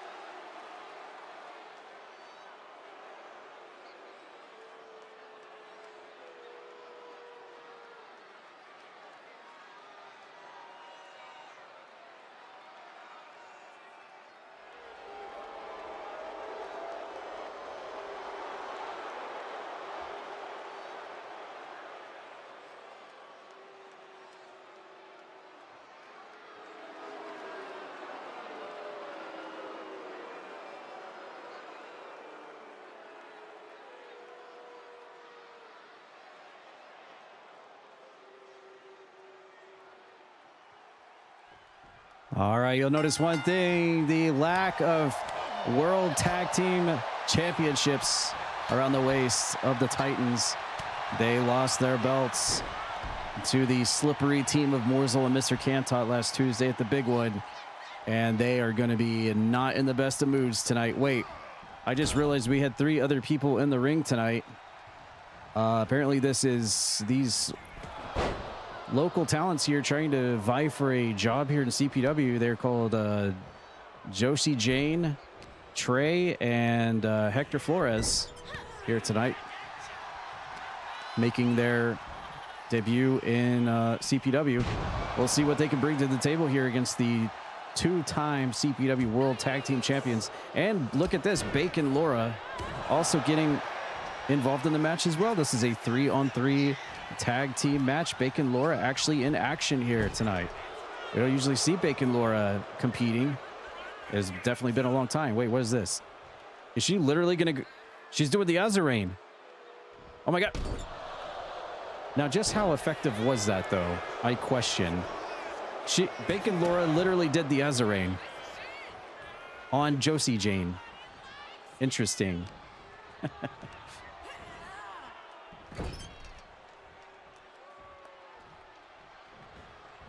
I don't know if that was some kind of call out or a shout out to Azarain or something or what, but Bacon Laura went below the belt. Ooh, a little bit of wishbone action there as Bacon Laura tags out. Here comes Anubis Khan.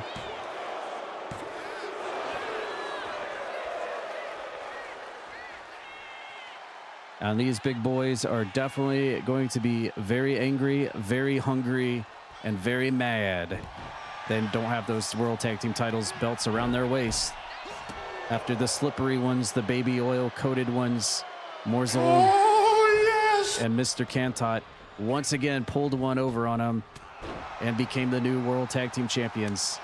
We'll see what these Titans can do here tonight against these 3 very unassuming competitors coming to CPW tonight. Josie Jane, the first.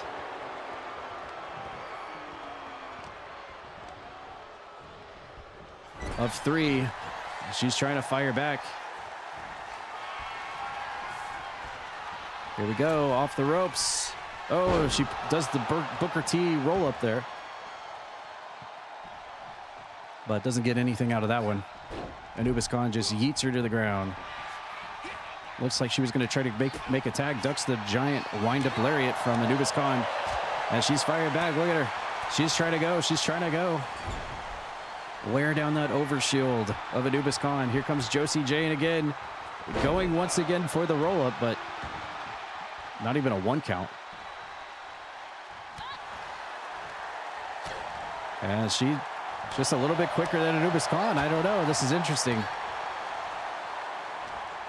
Finally, he gets his hands on it. Nope, reverse Irish whip off the ropes and takes out the leg. That is surprising. Very surprising. And she is starting to feel the effects of the match now. She is not tagged out yet, by the way. And here comes Anubis Khan deadlifting Josie Jane up onto the shoulder and a power slam. That'll take the wind out of you. Some people out there might recognize some of these characters here on their own personal journeys through the wrestling industry. as they also make a showing here tonight at Croakitoad Pro Wrestling.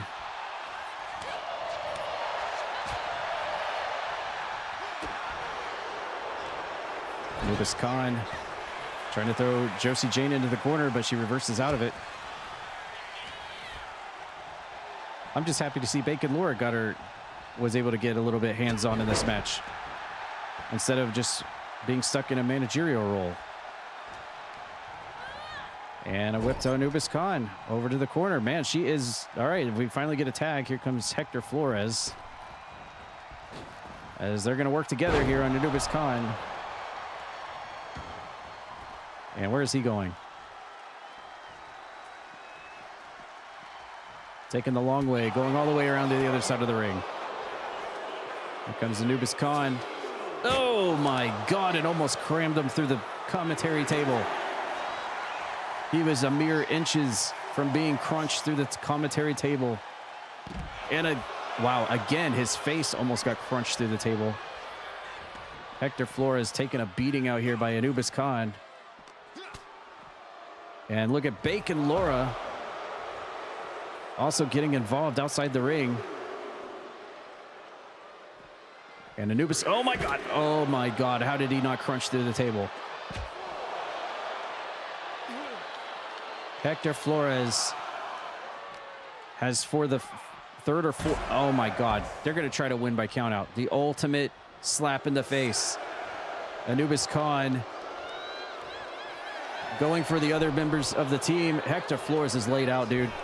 Hector Flores is absolutely laid out. They're going to win by countout here, I believe.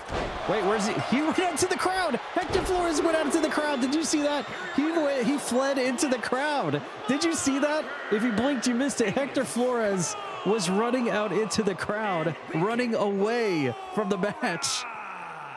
The Acolytes.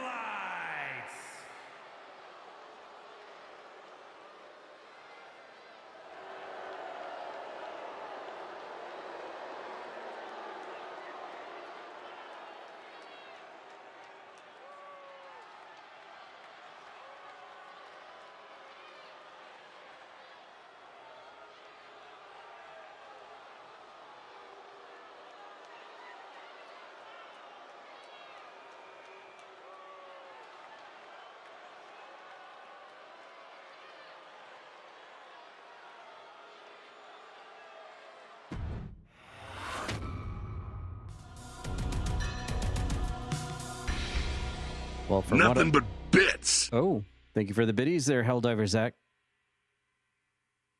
Raigeki72 has just dropped 68 biddies for the channel. Thank you. Cheers, 68. Oh yeah, look at these amazing loading screens.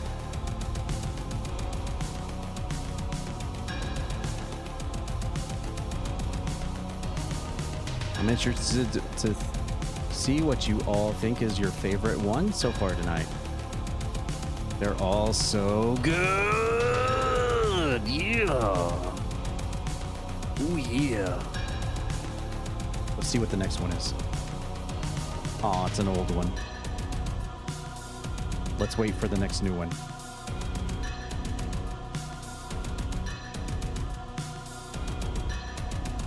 Oh, look who it is. Oh, look at the favorite dreams. Cute Pokemon, dancing broccoli with smiley faces, pink bubbles, the Bracken from Lethal Company, and fluffy Please do something for me. Fluffy marshmallows with anime faces. Aww. I like those dreams too. Okay, well, guess what, guys? We have something else. Actually, you know what? If you missed it the first two times, here's your third chance. Also, we have Jimmy Zaz to find tonight. We have so much going on here tonight. I forgot. Jimmy Zaz is required to be found. But in case you missed it the first two times, here you go. Here is this week's Who's That Pokemon? Can you guess who it is? Who's that Pokemon?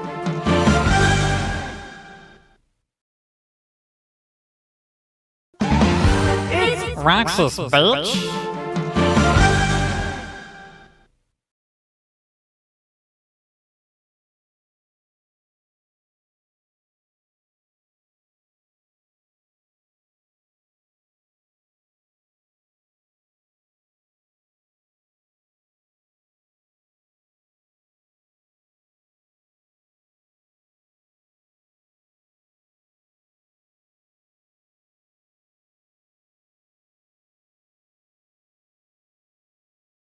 Light me up!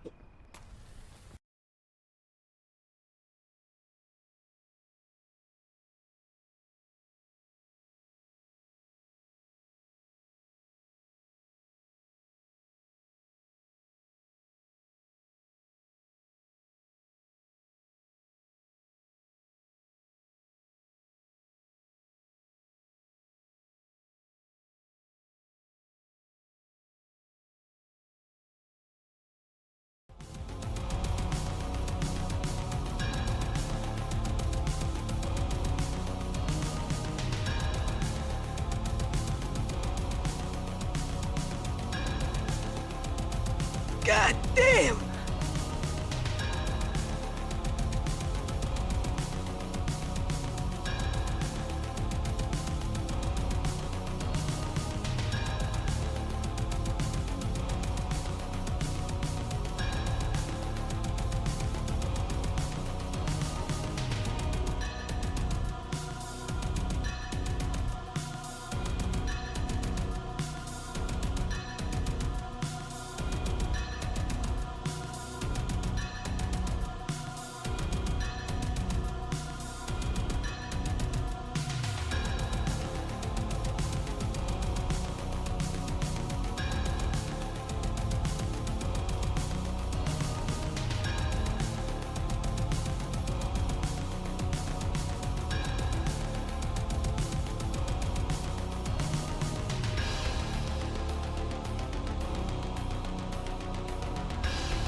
Introducing the challenger from Kairos, weighing in at 228 pounds, Zach.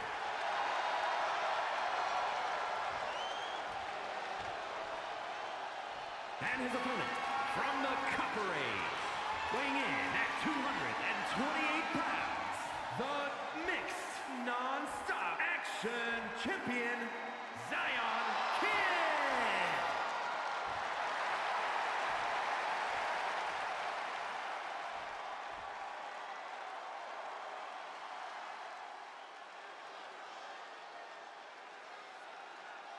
And here we go. Introductions have been made, and Helldiver Zach going to get his first crack at the Kappa Championship. Actually, any title belt in CPW since arriving here at CPW back during the Twitch front page stream. That's when he made his debut almost a month ago. And now he is here looking to become the next person to be added to that list of Kappa champions. Zozoken currently on his second run after defeating Vampy last Tuesday at the big one in a ladder match to win it back.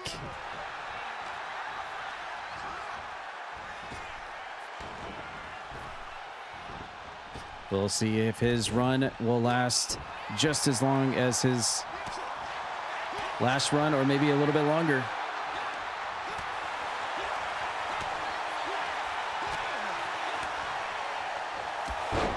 And Helldiver Zach running, leaping clothesline. Takes Zozoken off his feet. And a power bomb early off in the match. Big opportunity here for Zach to win one for democracy and liberty and add a shiny piece of hardware around his armor.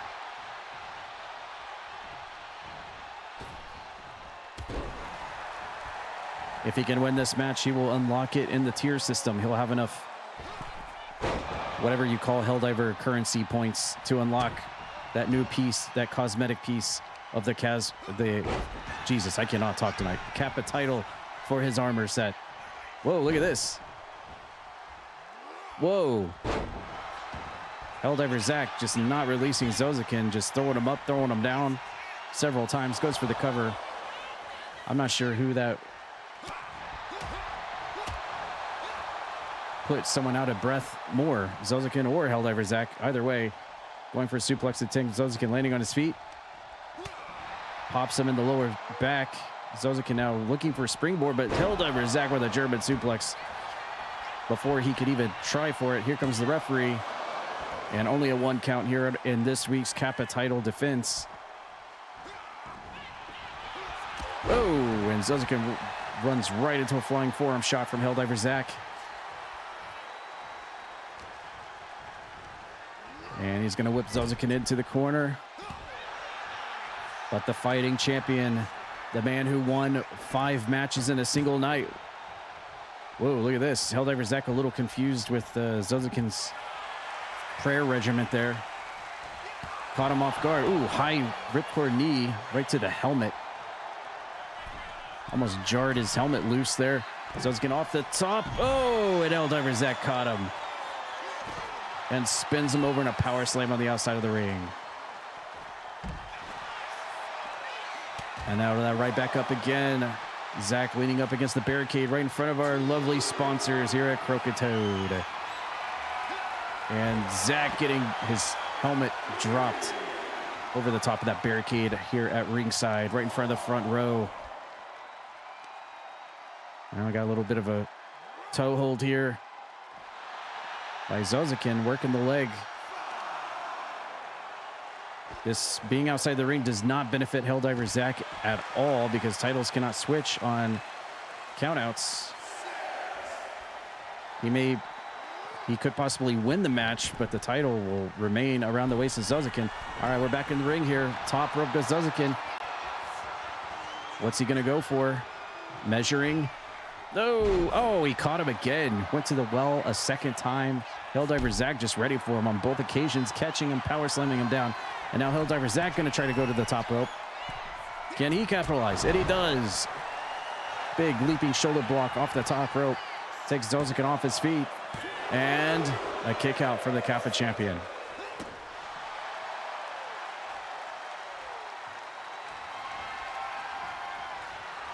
Just for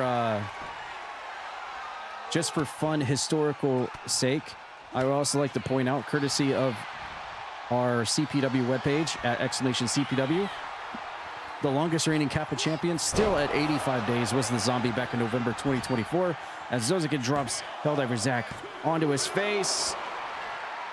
Almost a package face buster or something, but look at this. Helldiver Zach right back up to his feet. He's feeling it. I think he injected himself with a stim pack, and he is ready for action. Can he return the offensive here on Zozoken, who has been hammering him? Truth be told, it has been a back and forth fight. Zozoken on the ground. Helldiver Zach backing up into the corner, looking for the loaded forearm, and he hits it. That metal plate in the forearm, devastating to the human skull for sure. And here's Zozoken. Look at this. Ooh, foot stomp. Nice counter there. Oh, inside out shovelplex into the knee to the face. The armored knee right to the bare face of Zozoken. Stuns him and almost gets it. Oh my God, less than a second away. Oh, standing moonsault goes Helldiver Zach, but Zozoken was ready for it that time. Whoops him off the ropes. Drop toe hold. And Zozoken shoots a half and hooks a leg right next to the ring ropes. Very close back and forth matchup here between these two rising stars here in CPW.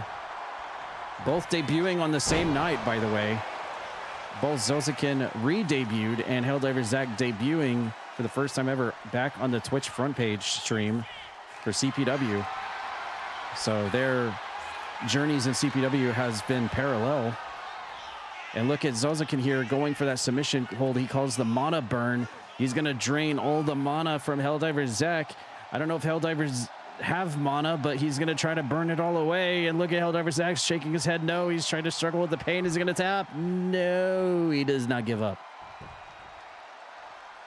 We know how fragile those limbs are with Helldivers. Those arms, those legs can just fall off just by looking at them. I'm surprised they didn't pop off like an action figure. Here comes Zozoken off the middle ring rope and bops him on the top of the head with a fist. I'm talking about. And going for the cover, 1, 2, and 3. Zozoken has done it again. He retains the Kappa Championship one more week against Helldiver Zach. Great back and forth match. That's what I'm talking about. Non-stop action champion, Zion Kid.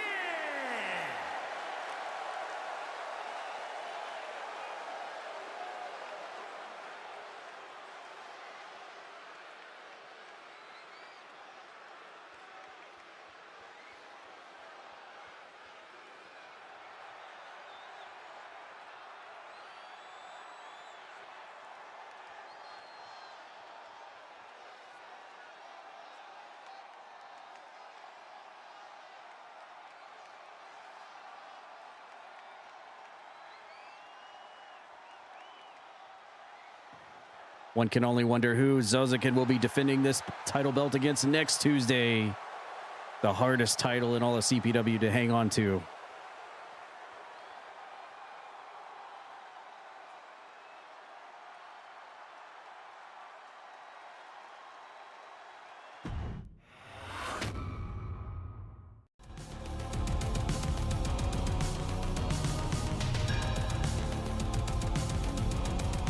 All right, before we head to our next match, I've heard we had something else going on backstage. We've already seen fellow superstars peaking with Skippy the Scout earlier. We saw commotion and ruckus in the back with Mr. Coke wearing the Baby Rage mask, arguing with Roxas.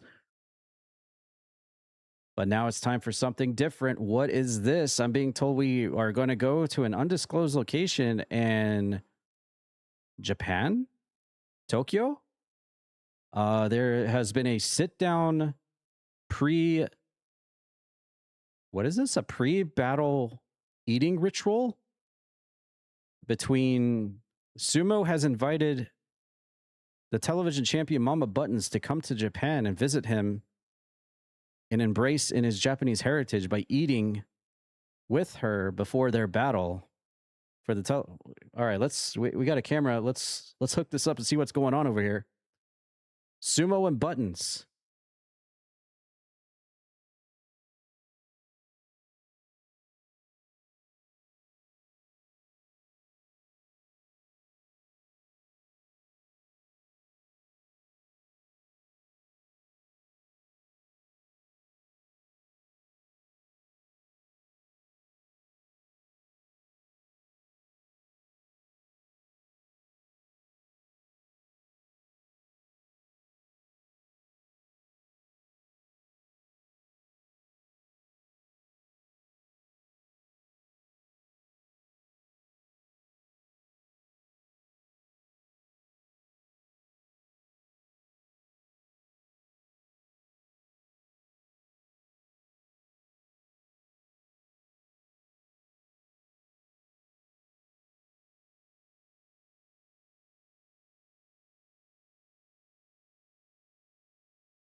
The following contest is a tag team match set for one fall. On the way to the ring, accompanied by Lady Lane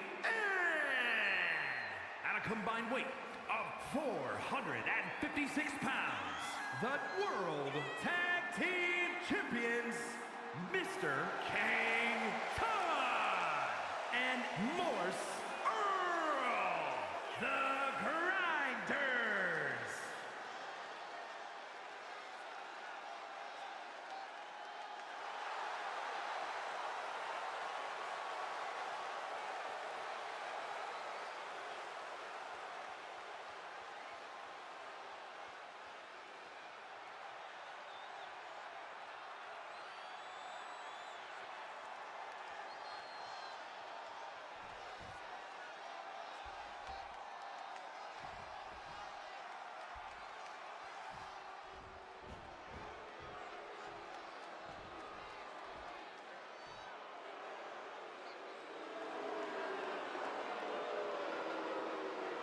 And their opponents, the Dragon, Hayden Colorado,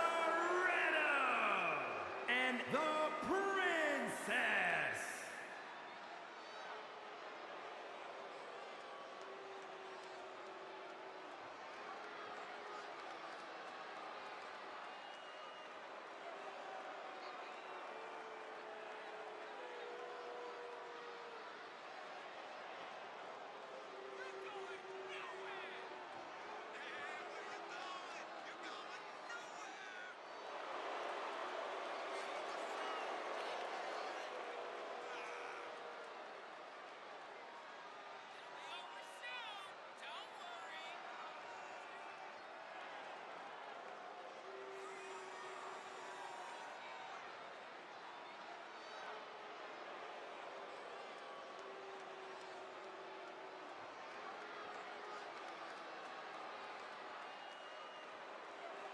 Wow, Aiden Gallagher's awfully proud of himself tonight, isn't he?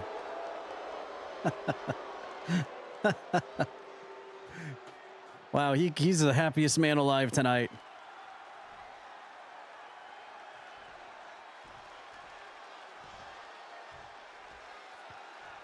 Well, they get a big opportunity here. Aiden Gallagher now with 1 month possession of Connie, the magical girl from the lands of Hyrule. After defeating Linky last Tuesday at the big one, she is now under his command for 1 whole month. And as the shirt implies, property of Aiden Gallagher for a month. And I'm sure Linky is somewhere in the lands of Hyrule, shaking his head and very upset about this. Well, you better take another swig of that magic potion because there's nothing you can do about it, buddy boy. Aiden Gallagher is going to be rubbing this in for the next month, friends. And what a way to start it off as they get an opportunity here in normal, non-title 2-on-2 tag team action against our brand new tag team champions, Morsel and Mr. Cantot, with Lady Lavin, their manager, at ringside, covering their backs. Oh, and I'm hearing that Jen Von Lee is in the house, current reigning hardcore champion. I wonder if she'll be set for action tonight after retaining her title belt in that 3-way against OG Brad Vickers and Jess Asylum. Or Jess Moxie, rather. And hello, Ericster. How are you doing? Connie, the magical girl, now tagged in for legal action for her team as she has to do the bidding of the Dragon Aiden Gallagher here, going heads up against Morsel. And we saw earlier we saw earlier the Titans basically scared off our local enhancement talent.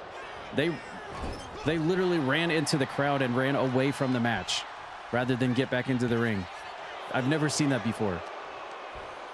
I guess the Titans were so upset, so mad that they lost their tag belts to Mr. Cantot and Morsel last Tuesday that they were taking it out in punishing fashion to those 3 individuals earlier in that match, 2 matches ago, that they just didn't want any part of it. Brad? And here comes Connie to the top rope. She's going to go flying. Oh, shooting star press off the top rope. That looked great. And lands it perfectly flush onto Morsel. There's a tag. Aiden Gallagher's back in. And here comes the Texas Cloverleaf. Here we go. A little too early in the matchup, though. The Sexual Stallion immediately slips out of that. Both of these guys coated in 4 extra layers of baby oil. You just can't keep your grasp on them. They probably baby oil each other up before they come out here. Maybe Lady Lavin helps them baby oil. Who knows? I'm not one to kink shame. Here comes Mr. Cantot off the middle rope. Oh, look at this. Oh, my goodness. Look at this tag team domination here from our current reigning world tag team champions. Mr. Cantot now tagged in. He calls himself the sexiest man at CPW. Him and his Sexual Stallion.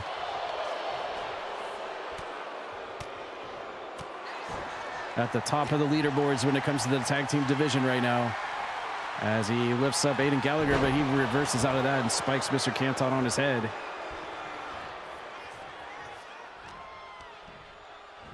Reverse Irish whip off the ropes. Cantot with a big lariat and a leaping tag. There comes Connie.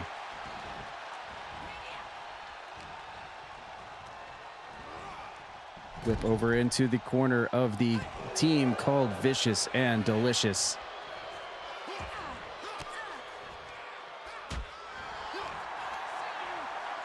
Ooh. Knee face buster from Mr. Cantot right on top of that CPW logo, but Connie immediately breaks out of that one.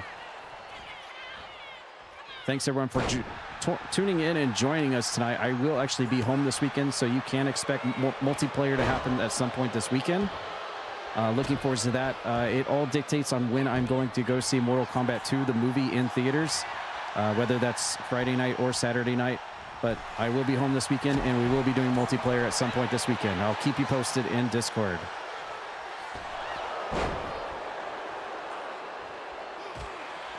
And Morsel slamming Connie's face into the ring apron on the outside of the ring as Mr. Cantot is down. Oh, Morsel getting crunched into the steel steps, which opens it up for Mr. Cantot. And what's this? Canadian backbreaker? No, she's going to break out of it. Can you imagine if Connie and Aiden Gallagher actually beat the World Tag Team Champions? I mean, it's non-title, so the titles would not change hands, but wouldn't that be an immediate slap in the face of Linky, who's back at Hyrule Town watching this, forced to watch this? And at this rate, with the count out going the way it is, I'm not sure how this match is going to go. All right, here we go. We're back in the ring.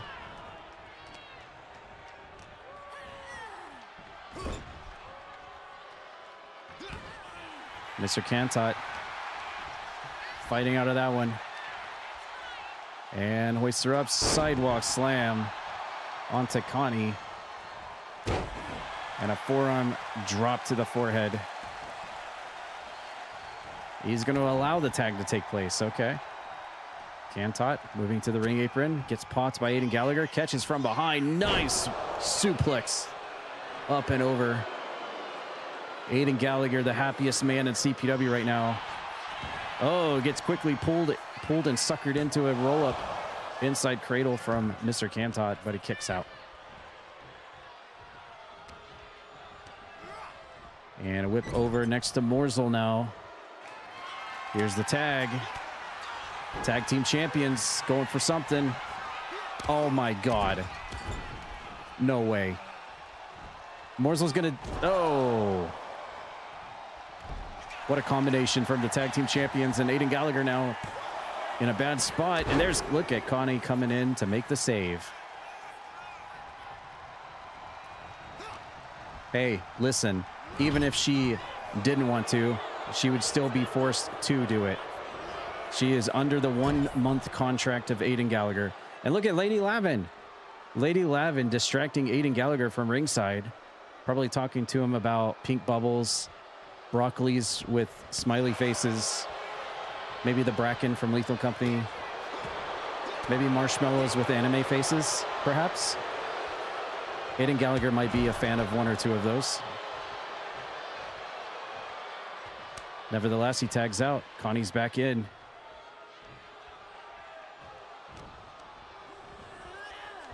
And Morsel thrown across the ring. What is this? Connie setting Morsel up into the corner. Oh, we've seen this move before. And basically just butt stomps him. I don't know, Morsel might have liked that. I would be very cautious to use that move against him. Whipped into the corner. Tag made, and we're going to get some tag moves from Aiden and Connie here. Off the ropes goes Morsel in a double back body drop. Sending Morsel up and over. Rolls out of the way of the knee drop from Aiden Gallagher. Morsel fires back lariat. And Morsel now going to the top. Uh-oh. Close-up shot of Morsel. Missile drop kick. Off the top. Aiden Gallagher fired back up and decimates Morsel with a lariat and sets him up. What's this? Oh, Morsel slips out. Again, covered in baby oil. Aiden Gallagher, once again, stun guns him over the top rope. And Aiden Gallagher, bad time to taunt because, well, there's Mr. Cantot. That would have been a nice screenshot right there. Snapmare from Cantot and bonks him on the head.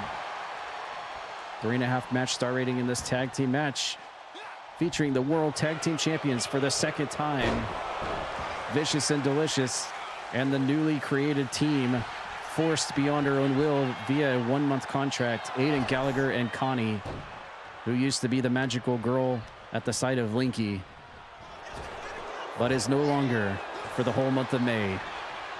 Whip into the corner, and here comes Cantot. Big hip toss, tosses him out of the corner, lateral press, but Aiden Gallagher kicks out. Tag made, Morsel's back in. This is our 9th match of the night, including all brand new loading screens in between our matches. Hope you guys have liked those. I would like to hear from you what you think your favorites are. maybe that would be a fun little discussion to have in the CPW section on Discord, or you can just post in Twitch chat which ones you think are the coolest ones. Obviously, you can pick as many as you want. I think they are all very much awesome, but we've also had the return of Who's That Pokemon tonight. We'll play that again for those that missed it. And of course, the backstage scenes. We saw several members of the CPW roster peaking, taking time off from CPW Tuesday night to go out peeking up the side of a mountain with Skippy the Scout. We also saw Buttons getting invited by Sumo, her #1 contender for the TV title, to a sushi dinner before their big battle at the end of the month. And of course, the Coke Syndicate having a laugh at the expense of Mr. Coke, forced to wear the baby mask for 1 month. And Mr. Coke blaming Roxas.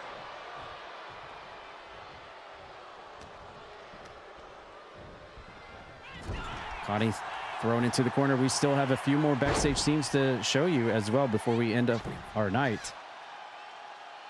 And Mr. Kantot looking for a fist drop, but Connie was ready for him.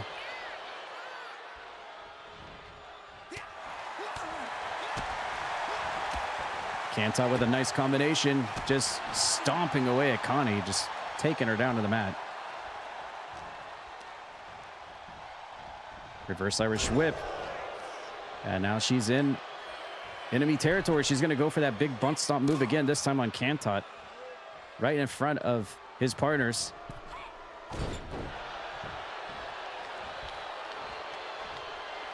And what the heck is Connie doing? She is dancing and having a good time. Hey, you know, there is a thing called Stockholm Syndrome, you know. Oh, nice counter. Catching Mr. Kantot with a DDT, driving his head in the mat. And now she's setting ready for something. What's this? Oh, sidestep by Kantot. Stomp to the chest, 4.5 match star rating now. Kantot going for the sneaky shot. Connie was ready. Forearm shiver.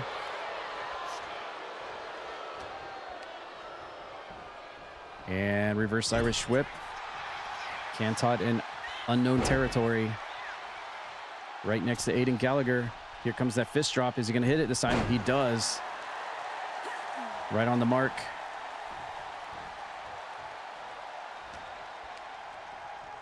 And now another reverse Irish whip.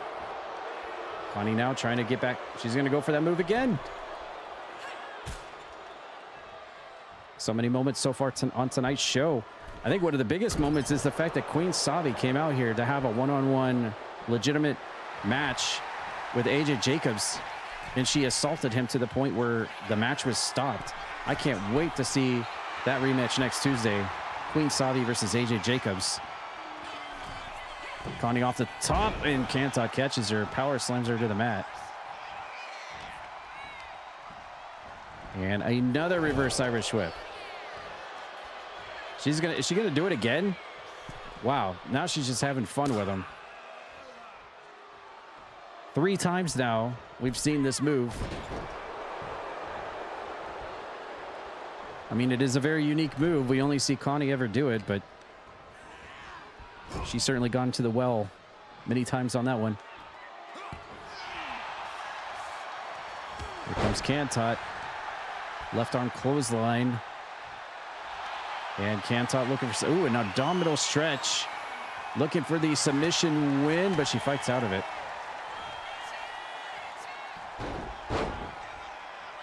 Reverse counter out of that. Connie back.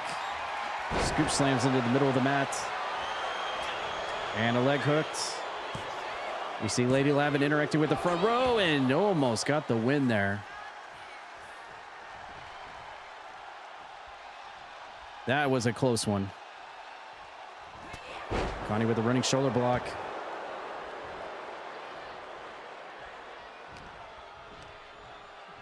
And another reverse. Kantot getting pie-faced. Connie wins out. Toe kick. Punches. Fisticuffs. Reverse Irish whip and a referee collision, which helped out Kantot. Slips out of it. Inverted DDT. And Connie leaving the ring. Where's she going? What's she doing? Going over to Aiden Gallagher. I don't know if he called her over or what, but this opens it up for Mr. Canton, the sexy neck breaker.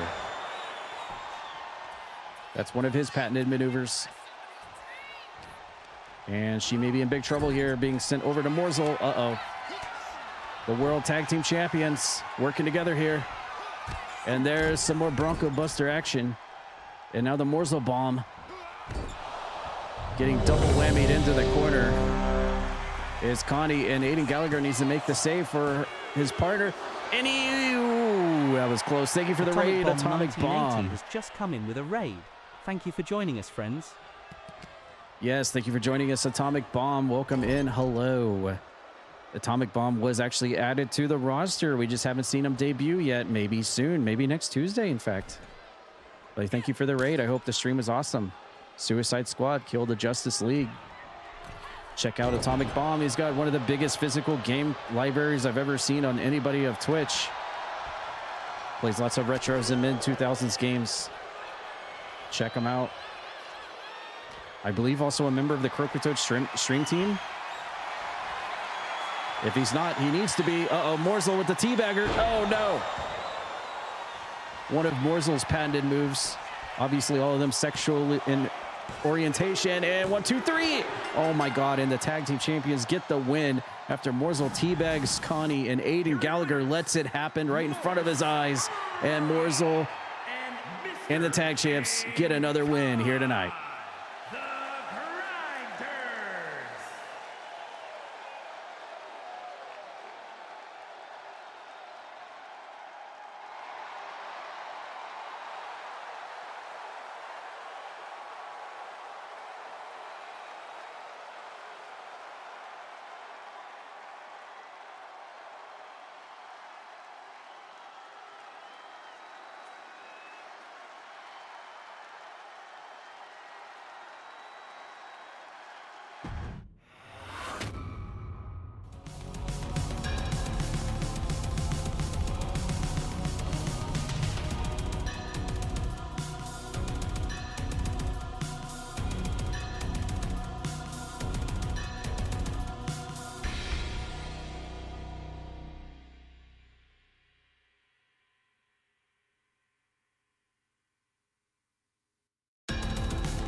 All right, in case you didn't catch it this week, our first ever for CPW, Who's That Pokemon? We'll get a new one next week. Buy that for $1. Oh, thank you. Product, gạch dưới 22, has just dropped 100 biddies for the channel. Thank you. Coco 100. Thank you for the mucho biddies. or whatever she said. Appreciate that. But yeah, this is your final time to try to see if you can guess this week's Who's That CPW Pokemon. We'll get a new one next Tuesday. Who's that Pokemon?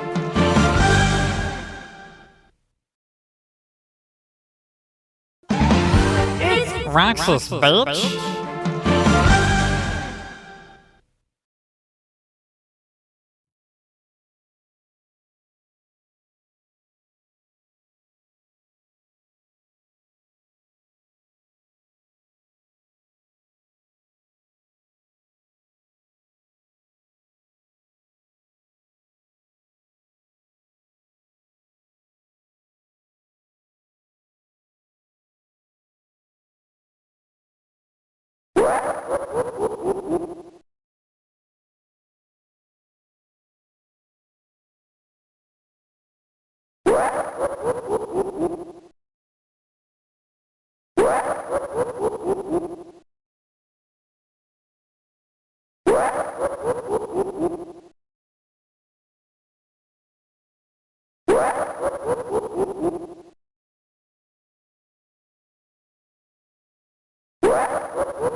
Lizard.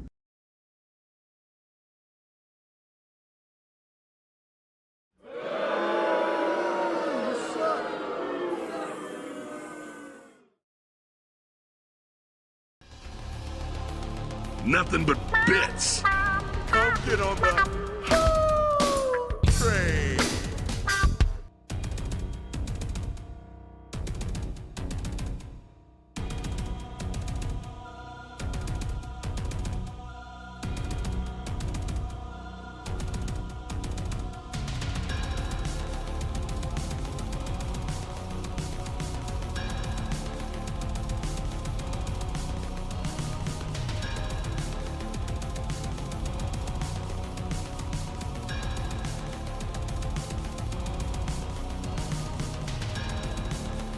All right, I want to see one more. Yeah, there he is.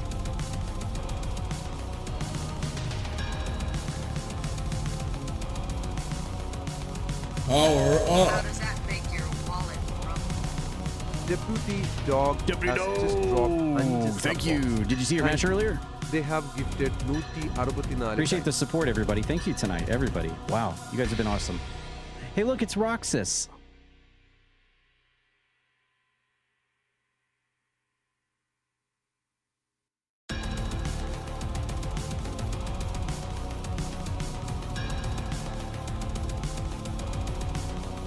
Power up. Azurain has just dropped 5 sub-bombs. Thank you. They have gifted 57 times.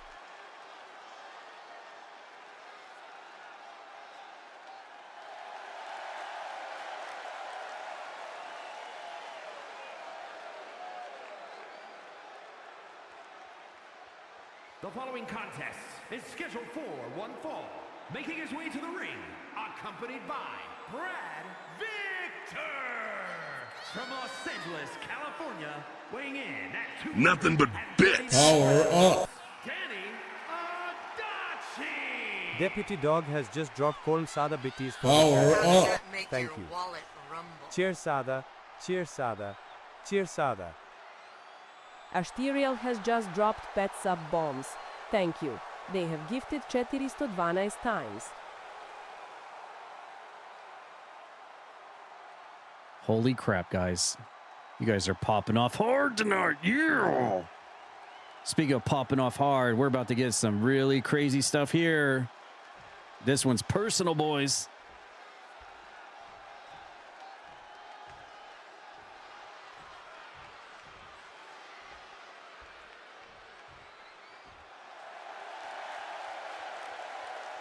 And his opponent, accompanied by Mama Wayne, representing the Triangle of Terror. From London, England, the Extreme Hardcore Champion, Jin Von Lee. Nothing but bits. Deputy Dog has just dropped 300 biddies for the channel. Thank you. Cheer 100 cheer, 100 cheer, EXO.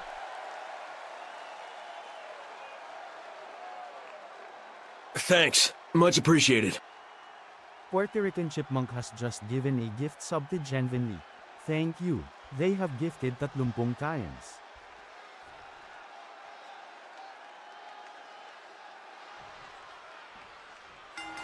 Okay, we've got ourselves kind of a hodgepodge match here tonight.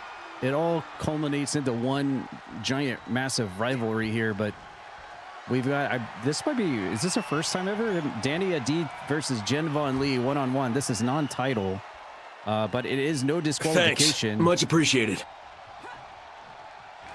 Nopite Snata has just given a gift sub to Celestia 1416. Thank you. They have gifted 15 times. Thank you. Everyone just popping off tonight. That's awesome. Appreciate that.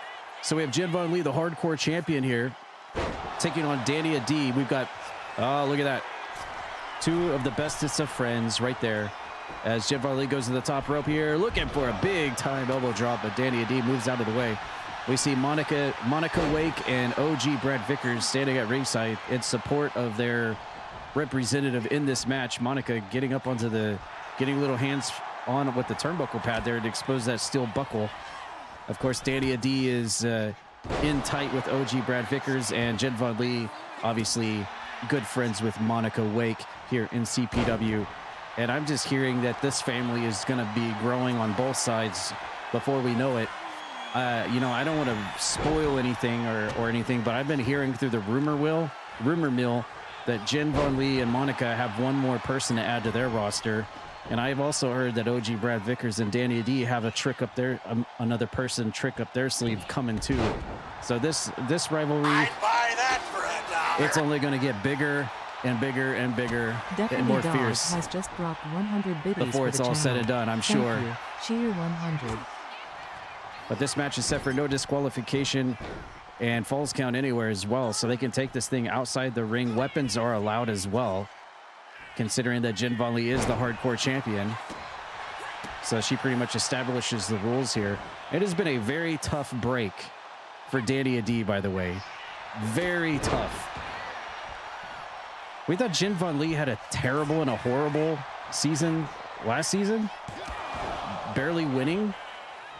I think I would take her bad luck streak last season over what Danny Adi has gone through here lately. And that is being stuffed into a dumpster 2 times back-to-back by Monica. I mean, that is, say what you want, losing a bunch of matches, okay, that's frustrating, but getting crammed into a dumpster, and in the first time it's on the front page of Twitch, I mean, that is, oof, that's terrible. I actually feel bad for Danny Adi because he has just had the rough go at things lately against Monica. But maybe tonight he can pick up a win here against Jen in this match while Brad Vickers and Monica watch from ringside. I'm waiting for this thing to break down and to escalate on the outside of the ring and just turn it to just a giant brawl here, which it might inevitably do, but we'll see. Nice neckbreaker twist by Jen Von Lee. Another level 5 hype train tonight from you guys popping off in chat. Thank you so much.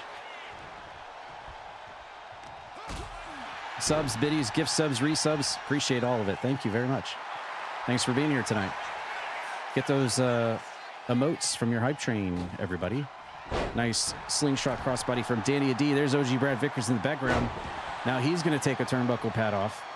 Jen Von Lee rolls out of the ring. Let's see if we get weapons involved now. And who goes for them first? You'll notice the referee following them outside of the ring. Jen Von Lee goading him in a false sense of security. Goes for the Luthez press and now a cover on the outside. And Danny immediately kicks out. Jen spins him around, trying to go for the chop block. Danny sidesteps and a kick to the side of the head. And Danny looking maybe for a pile driver on the outside.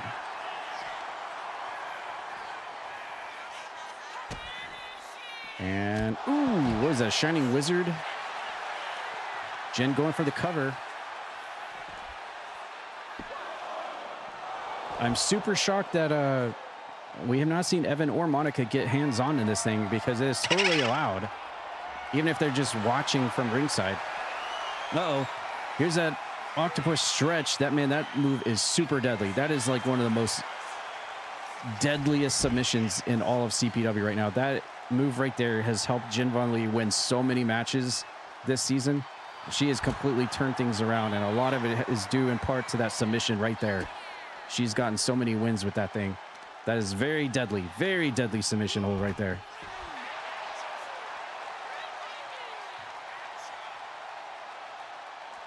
Nice little fisheye camera in the corner on the outside. Danny trying to fire back. There goes Jen up against the barricade. Up and over, sliced bread into a cover. And Danny's all rolled up like an accordion here on the outside. 1, 2. Almost picks it up. Is she going to go for weapons now? She is. All right, our hardcore. Oh, she's got a hockey stick. Wow, she knew exactly what to go for. It's not like Danny Adi trained at the Heart Dungeon, the Heart Foundation. And that's why his connection with Brad Vickers is so strong. Obviously, Brad Vickers from Canada. What does she go for? Of all the weapons on the ring, she goes for the hockey stick. She knows what she's doing there. So we've had one weapon come out to play here, and there is that submission again. And he is cinched in tight. He's got to... Oh, no. Oh, no. Did he just tap? Is he trying not to tap, or is he tapping? I don't know. I don't know what's happening there. I guess he's struggling to get out of it. Nevertheless, match will continue, and we're back in the ring. And yeah, that pinfall roll-up predicament was a little too close for comfort there, Jen. I was going to mention that, but off the rope, diving crossbody. Honestly, I'm really, this has been very tame. I'm super shocked that there's not been any, uh-oh, wait, hold on. Okay, kick out at 2. I am super shocked there's not been any commotion from Brad Vickers or Monica on this thing. I don't know if that was just the game plan to let them just go at it mano-y-mano. I mean, I don't know, but this has been a very tame match so far. I was expecting a bit more, but it ain't over yet. 4.5 match star rating, though, out of 5. Here comes Danny firing back fists and a sidewalk slam. And Danny rolling out of the ring next to his most hated rival, I would say at this point, Monica, up on the top. And he hits the crossbody off the top now. Returning the favor and an atomic drop to Jen. And now picks her up. Is he going to follow through? Side Russian leg sweep. That's Bret Hart 101 right there. Oh, Jen cutting off that momentum. Reverse Irish whip into the corner. And, ooh, she hits that steel buckle.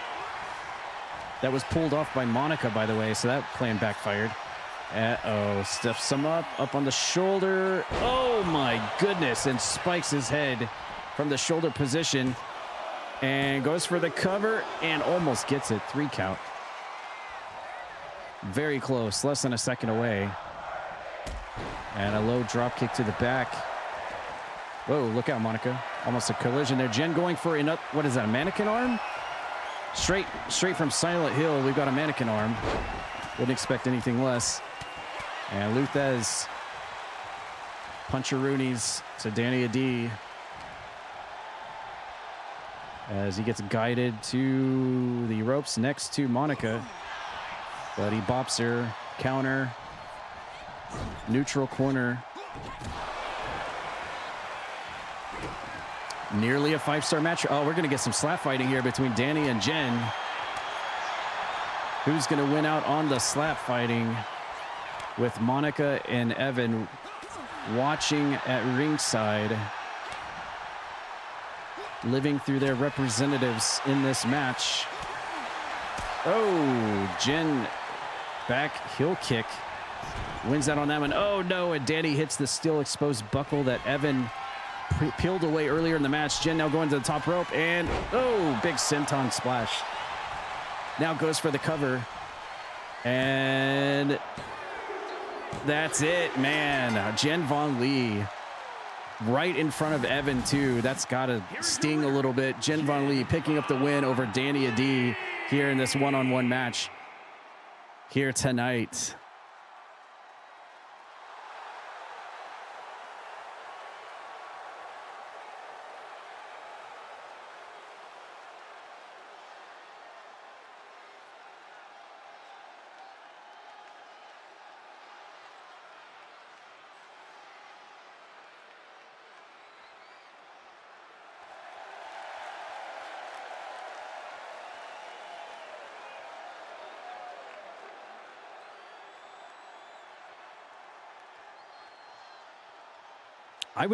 I would love to see what Jen Von Lee's record is right now on 2K26 as compared to what her record was on 2K25. We need to find that out by scientific research, because that is probably the biggest turnaround of anybody ever.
The following is scheduled for one fall, making his way to the ring, representing the Wolfpack from Baltimore, Maryland, weighing in at 241 pounds, Psycho P.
Did I just hear you say 3 minutes?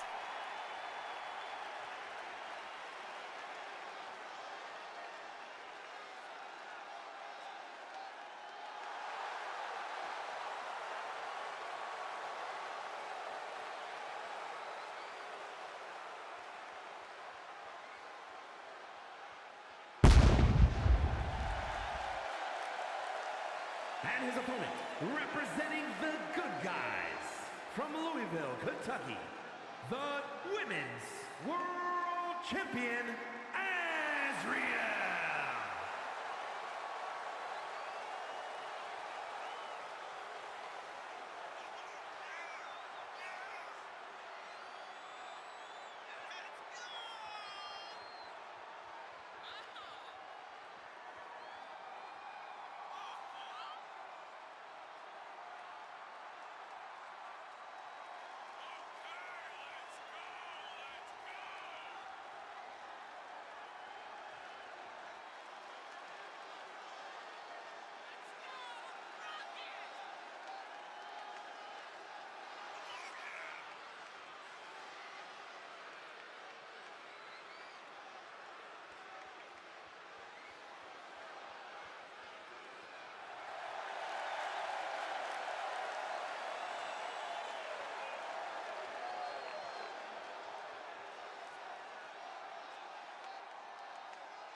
All right, we got ourselves a big one. Oh, wow.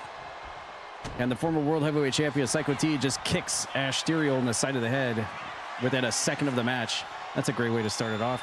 We have the former World Heavyweight Champion, Psycho T, taking on the current reigning Women's Champion, Ash Styriel, who is the longest reigning champion currently right now in all of CPW, having held the Women's Championship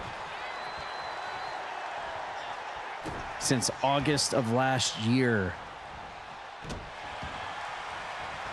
Back during her big rivalry against Spinny in the middle and end of the year. Cash! Uh-oh. Looks like Danhausen just cursed Ash Styriel. That's not good.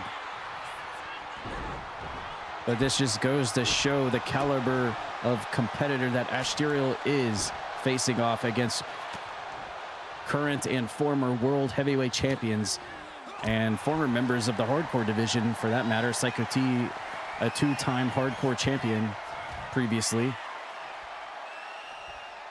And Ash Styriel was one step away from competing in the 8-person Money in the Bank ladder match, only she just barely failed to put RAJI away, which is a very tall order, obviously. But we'll see how she does here in one-on-one singles action against Psycho T,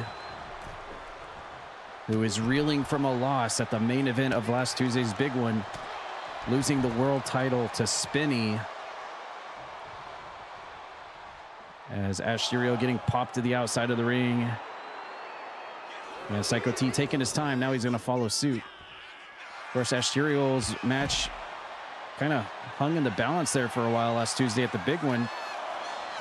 We didn't know if she was going to get a match, not get a match. Who was she going to face? Was she going to defend her women's title? Well, it didn't. It ended up not happening because of what happened to Diamond, courtesy of Miles Wildmore and Azarain, as we saw in that segment earlier. Diamond talking from her hospital room and vying to get rid. Oh my God! Ash Styriel's face just clipped the commentary desk.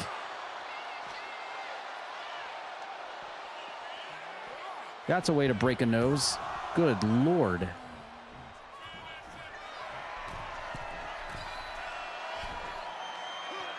Off the top elbow drop, nobody there. This is certainly one way to get back into the groove of things after missing last Tuesday's big one event. Of course, she came out to help assist her former tag team partner and ally Tad Peters in his efforts. Asher in Horse used Said, the Barons. to get the dead zone off the ground and further that virus outbreak across CPW, but it was to no avail. Nathan Moore putting an end and a stop to Tad Peters' evil plans and saving his wife and Celestia. And while Tad Peters may have faded away into the shadows alongside Dark Phantom and the other members of the Dead Zone, Asterial is still here, reigning supreme at the top of the women's division, as she gets completely obliterated with a powerbomb by Psycho T. And off the ropes it goes, missing the kick.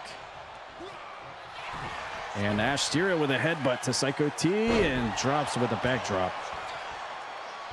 Certainly loves implementing that combination move there. Toe kick from Asterial. Maybe looking for that rear naked choke now. And does. And she's got him cinched in. She's got him cinched in. She's won so many matches with this, but look at Psycho T fighting out. She was looking to end it there via submission, via tap out, but Psycho T wasn't so quick to let up. And here we go, fisticuffs between the women's champion and the former world champion. Asterial telling Psycho T, bring it on. Look at this, she wants more of it. There it is, there it is, there it is, there it is, there it is, there it is. That's what I'm talking about. Women's champion and former world champion duking it out here tonight on Tuesday Toxic. Up he goes, he reverses and hits a bulldog. Hello. Asterial right back up to her feet. Hello. Go behind rear waist lock. And he reverses it. Taking a little time to chillax, I suppose. There's the standing switch. Go behind and... Ooh, roll of the dice. Interesting. And he spins her over. Look at this. Going for the... Oh! Using the claw-assisted slam there. Psycho T going crazy out of the top. Out of the corner there. Whisper in the wind. And now the world champion putting the clamp to Asterial's skull here with the claw. The power of the claw from the former world champion. And look at Asterial breaking out of it. Definitely one of the most dangerous utilities in CPW is that claw. Look at Psycho T going for the razor's edge. He's got Asterial up. No, she fights out of it. And a big spear takedown from Asterial. Psycho T kicks back up from his feet. Asterial's ready for him with a toe kick. Maybe going back for that rear naked choking. And there's the women's champion who's got Psycho T cinched in tight, trying to pop his head off. Look at this. She's got him cinched in. Is he going to tap? Is the former world champion going to tap? Or is he going to fight out? Oh my God, he's struggling. Oh, he got out. I can't believe he got out. Wow. You don't see too many people get out of that on the second attempt, but Psycho T was able to do it somehow with his powers. Inverted atomic drop now into the cover onto Asterial, deep into the corner here. 1-2, and out of nowhere gets the win. Interesting. That was very unsuspecting. But there you go, Psycho T picking up the win in a very back and forth contest here tonight.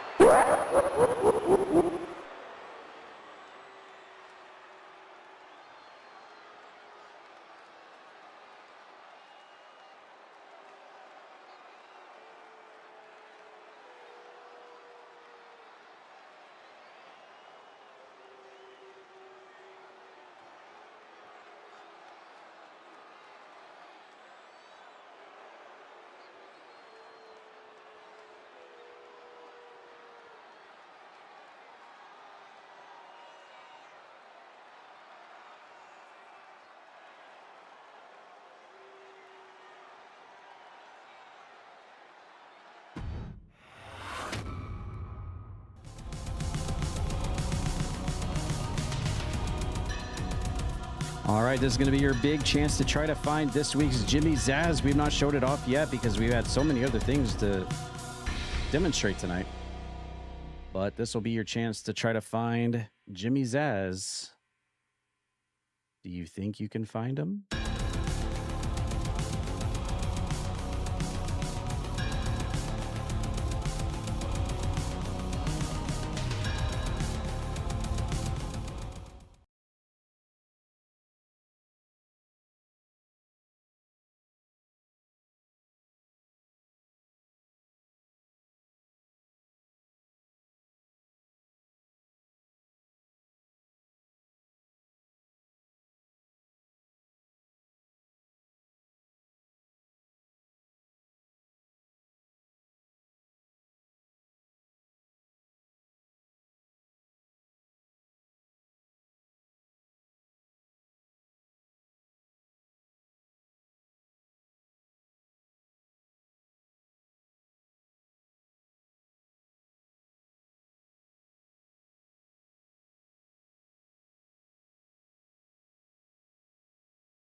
making her way to the ring, accompanied by Nate Moore, representing the Mega Powers from Sioux Falls, South Dakota, Maggie Moore.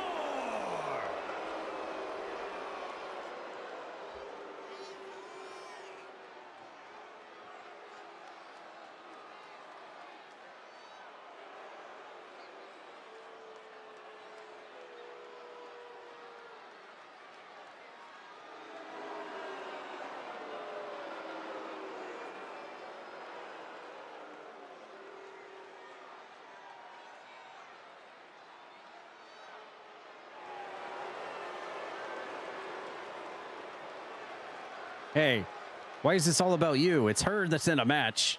Get off the camera.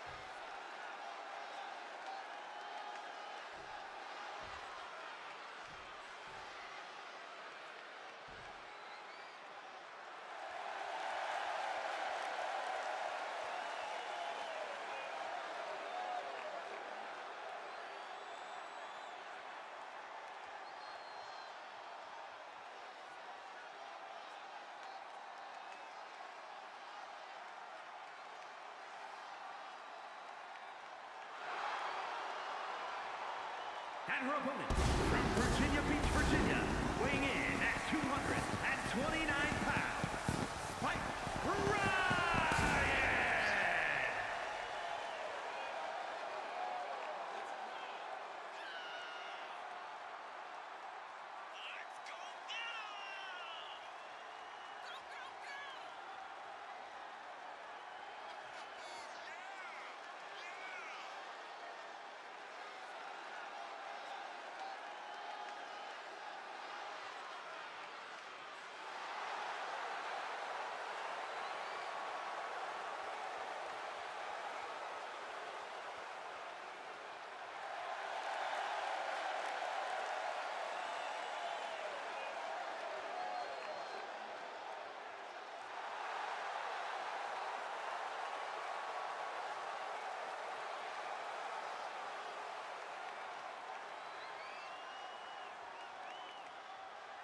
No.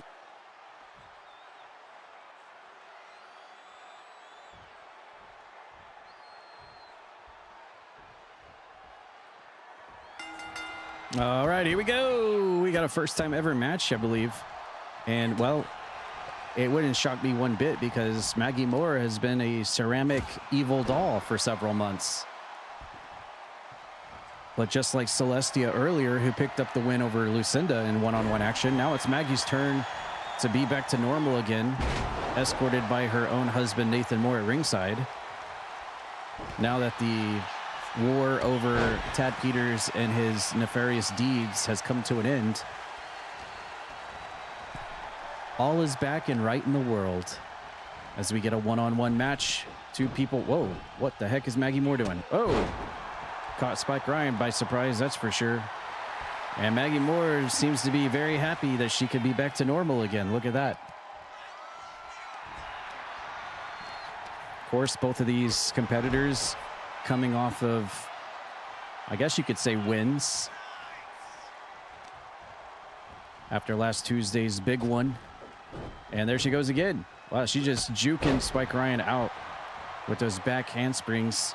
And look at Maggie getting herself all fired up and stuff.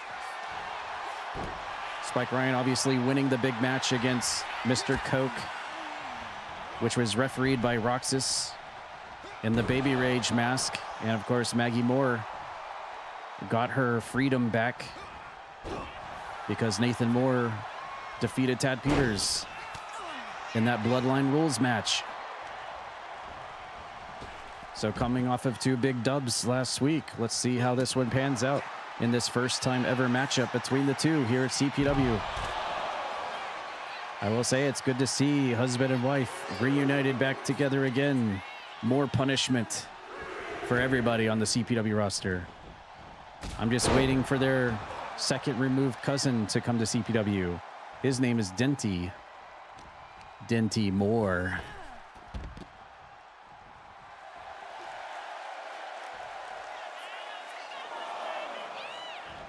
Uh-oh.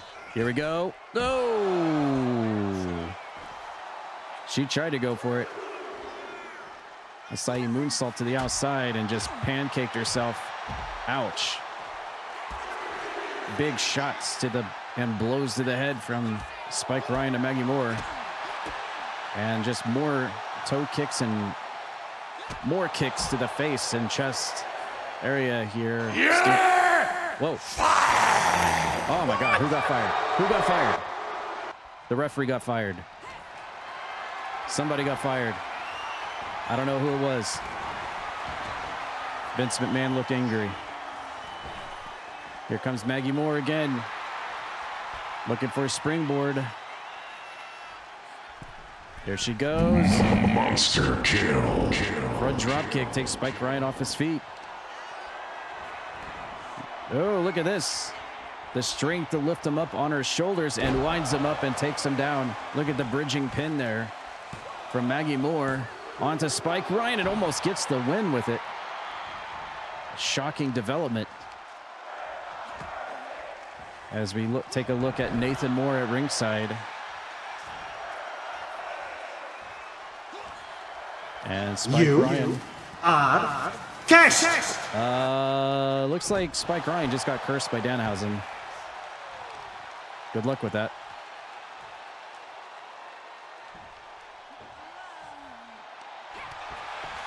He was shooting in for something, but Maggie Moore saw it coming. And here comes the chops.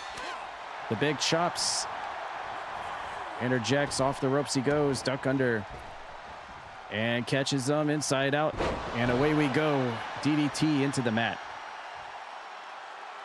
Maggie Moore cleared to the top. And telling Spike Ryan to rise to his feet. What has she got in mind? Front drop kick again. She likes that move. And now a little pose to the fans. Something she wasn't really able to do a lot while she was captured beyond her own will as one of Tad Peters' playthings. Springboard again. Drop kick. Connects again. And now a lateral press from Maggie Moore. Onto Spike Ryan looking to win it here. 1, 2, almost.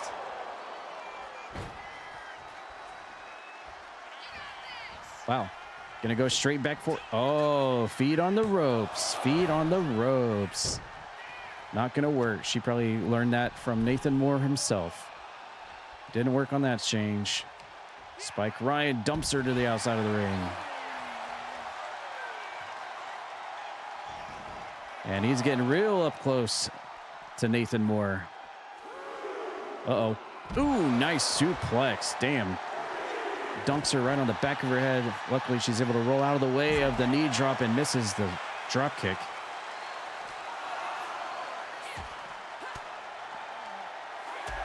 And Spike Ryan. Ooh, getting crunched into the steel steps. Now, what is Maggie going to do? She's going to run straight for... Oh, my goodness. Is this going to end the referee trying to buy Spike Ryan some time? He's got to get back in the ring. Maggie celebrating. Spike Ryan needs to get in the ring. Oh. Oh. Up he goes. Nice double arm backbreaker. Butterfly backbreaker into the cover. But she kicks out. That had to be the closest ring out I've ever seen. There's been some close ones, but I don't think there's anyone been that close. And oh, look at Nathan Moore exchanging some verbal words with Spike Ryan, distracting him. And ooh, nice move.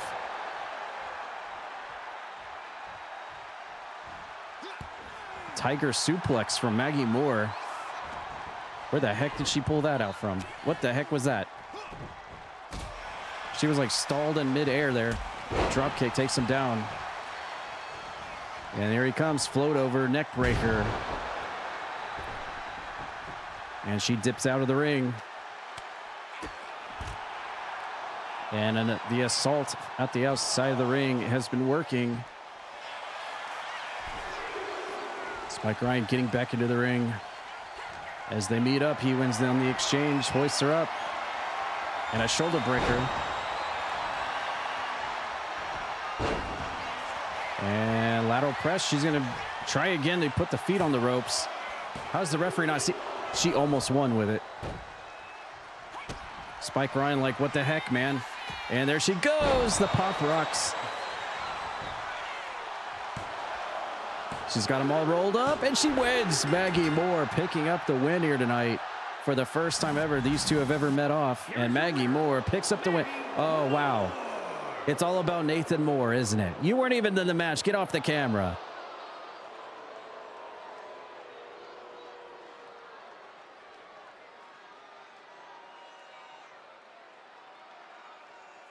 Oh, now she's allowed to get into the ring. Okay, I see what's happening here.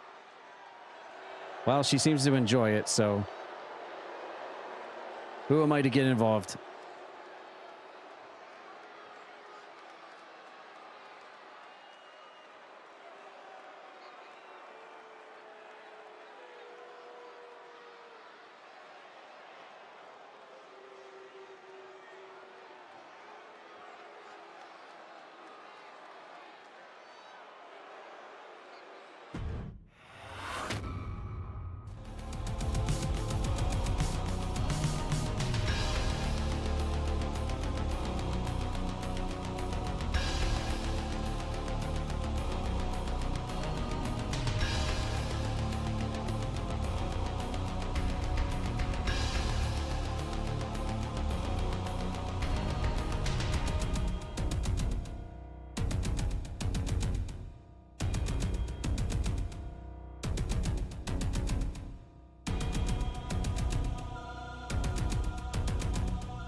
Making his way to the ring, from New Orleans, Louisiana, weighing in at 257 pounds, Cassidy Ryan!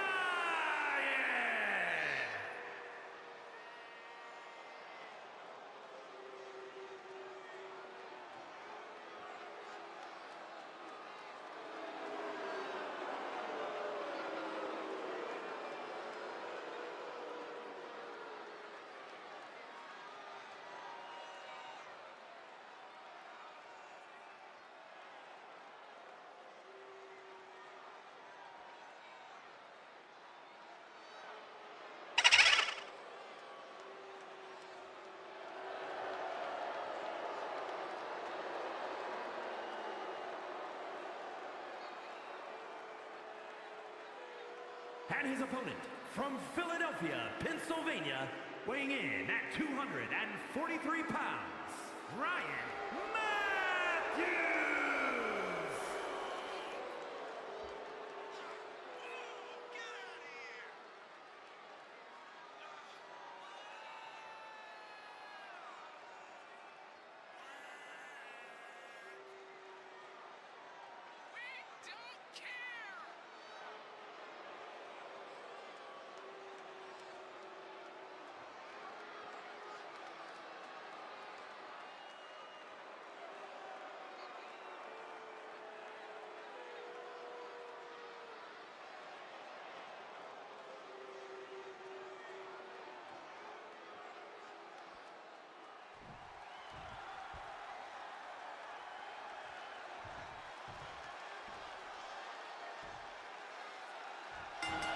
All right, once again, we get, I believe, another first time ever. We've got the current reigning Money in the Bank briefcase holder, Ryan Matthews. He won it after last Tuesday's 8-man ladder match at the big one. He now has the briefcase. He can cash it in anytime, any place, anywhere for any belt. And he takes on the former World Heavyweight Champion, Cassidy Ryan. Both of these individuals were involved in that ladder match last Tuesday. And we see the returning Pat McAfee is back. Apparently real-life friends with Cassidy Ryan outside of the CPW. And while his relationship with Randy Orton has come to an end on WWE, it looks like it is only starting to blossom here with Cassidy Ryan and CPW. Oh, and look at Pat McAfee getting involved, throwing Ryan Matthews back in the match for his buddy. And I have a feeling that this is going to make Cassidy Ryan even more of a casshole now that he has Pat McAfee in his corner here at CPW. Look at that. Just as I was saying, we've seen the background. Oh, and the referee immediately saw it.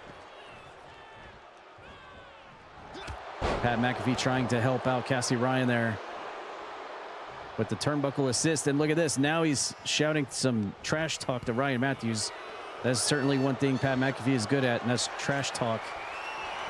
He's going to end up being a very reliable asset to Cassidy Ryan in his corner for all of his matches, that's for sure.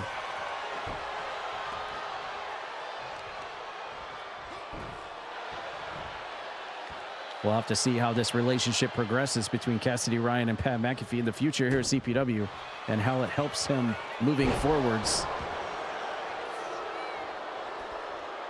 Oh, look at that. Once again, getting hands-on Ryan Matthews. Pat McAfee tossing him back into the ring. Like him or hate him, that is exactly what a manager should be doing. But Ryan Matthews on the upper hand, lateral press on Cassidy Ryan, but he kicks out. We're getting near to the end of our show tonight. Thank you, everyone, for tuning in and watching. I hope you all have enjoyed the brand new sliders. Very amazing ones. As well as just an influx of brand new things as well happening behind the scenes outside of the arena. I hope you guys have enjoyed the different comic book strip settings, like having Skippy the Scout take several CPW members out on a hiking trail to go peeking, whether sumo invited buttons to have a sushi meal, or the interview with Diamond from the hospital, or the Coke Syndicate having an argument with the Baby Rage mask that is on Mr. Coke's head now.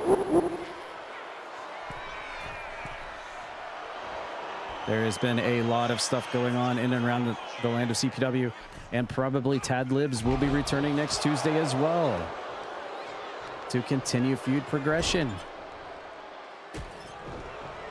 By the way, I also want to remind everyone that this month last year, front face chancery there from Ryan Matthews as he's got the choke out on Cassidy Ryan. And there's Pat McAfee just getting all sorts of involved in this thing. Holy cow. Now that is a manager to have right there in your corner. Cassidy Ryan certainly loving that. Pat McAfee needs to make sure he doesn't do too much to get ejected, though. That's for sure. Yes, also the return of Azarain's introductory story as well.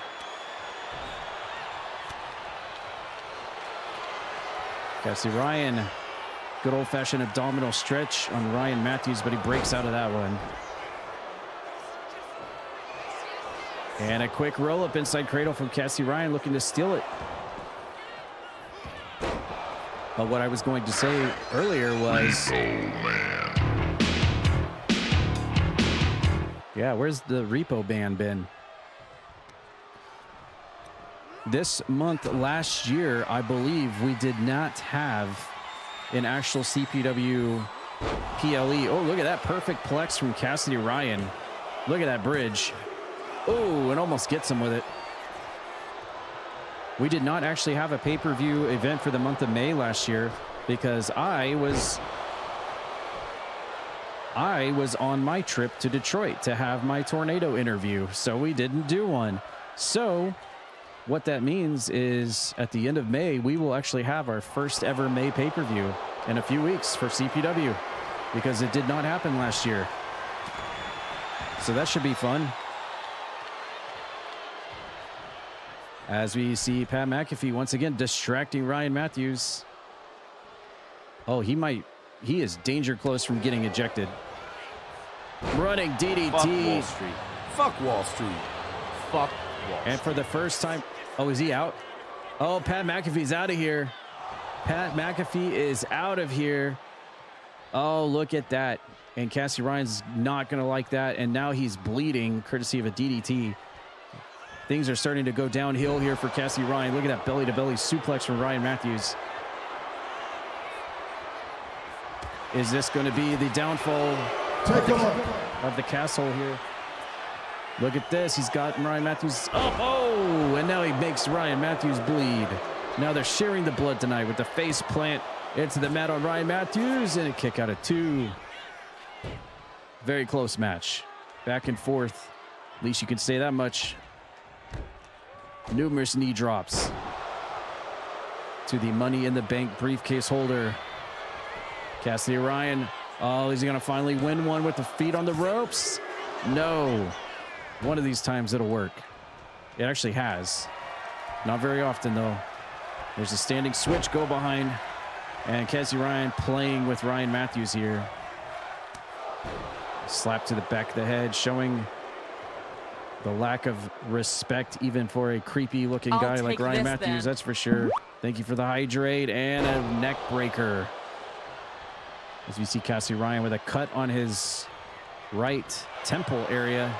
Ooh, he was going to go for that chokehold. Now, interestingly enough, both of these guys have like chokeholds for finishers. Oh, ripcord lariat inside out goes Cassie Ryan. Arm smacking into him like a tree trunk. Turning him inside out, drags him away from the ring ropes, goes for the cover. Great ring positioning. 2. No. Cassie Ryan kicks out. Please do something for me temporarily. Oh, yes. Thank you. Stretching. Wait, what's happening? What is this music? Oh, I didn't realize there was a Jill Valentine sax redeemed. I thought somebody was coming out to the ring. You scared me. But yes, hydrate, thank you.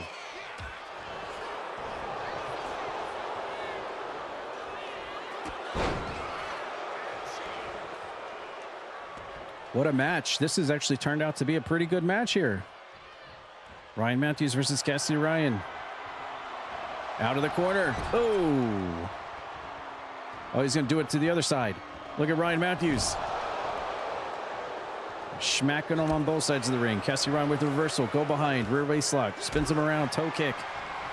Stuffs him. Up on the shoulders. Standing switch into the stun gun over the top. And Casshole getting, up and over suplex.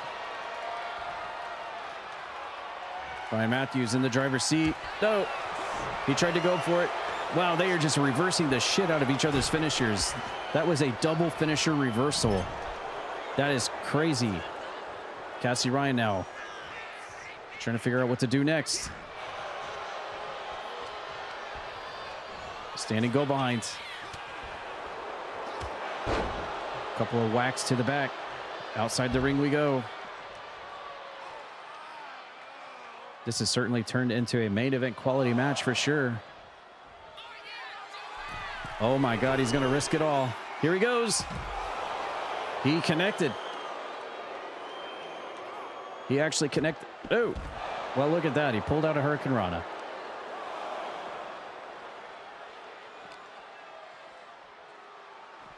Ryan Matthews in bad trouble here. Back into the ring again. Rolls him over, grabs the leg. After the kick to the leg, he's going to go for the lateral press. 1, 2, and gets it. And there you go, Ryan Matthews picking up the win here tonight in a great back and forth match. Here is your winner, Ryan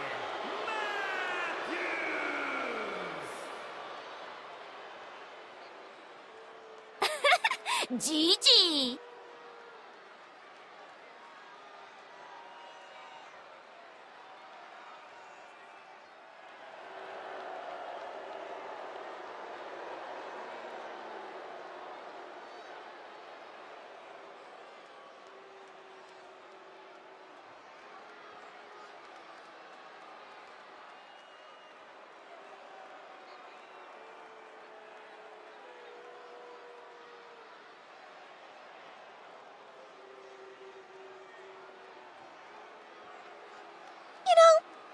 over 14 million possible futures, and at this rate, none of them end well for you.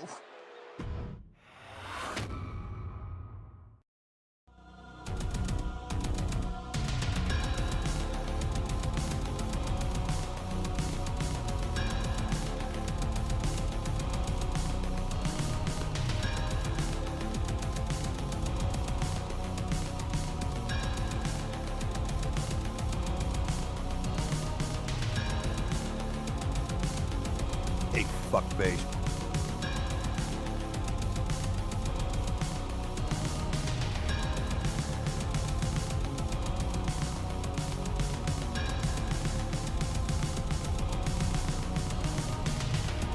Die scum.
Do I look like one of them?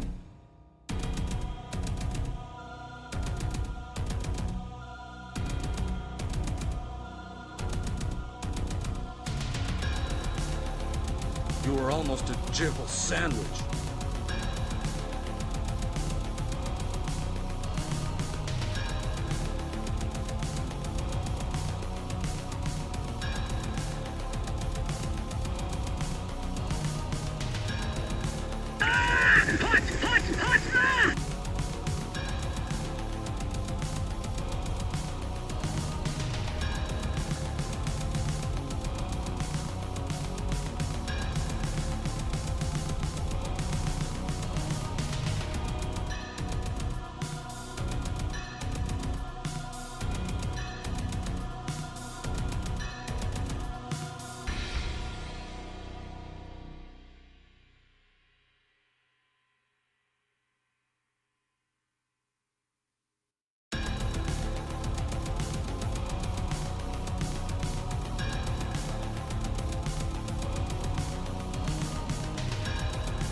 All right, we are getting ready for our next match. I believe this is going to be the semi-main event of the evening.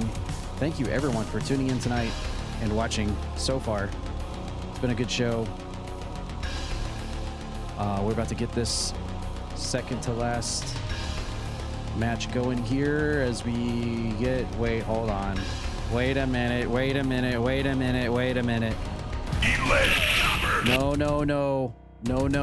We got something backstage.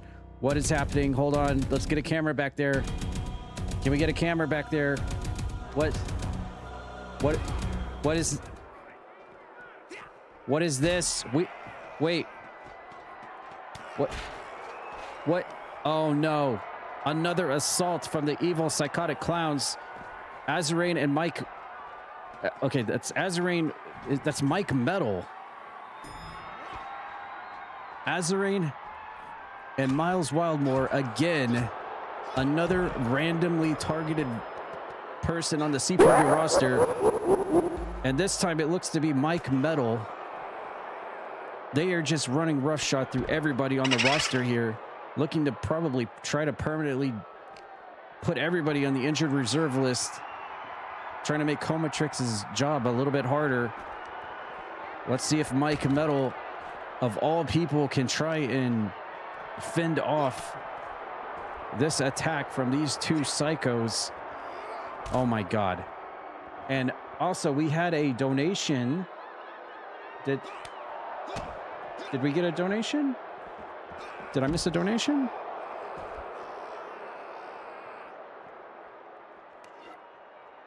Did we get one? $780? Did we get one? I think we got one. If we did, thank you very much for that. Appreciate that very much. We got one. Oh, okay. I guess we were in the intermission screen, so it didn't pop up, but thank you so much for doing that. Really appreciate that. Thank you. I believe it was just to the St. Jude Foundation.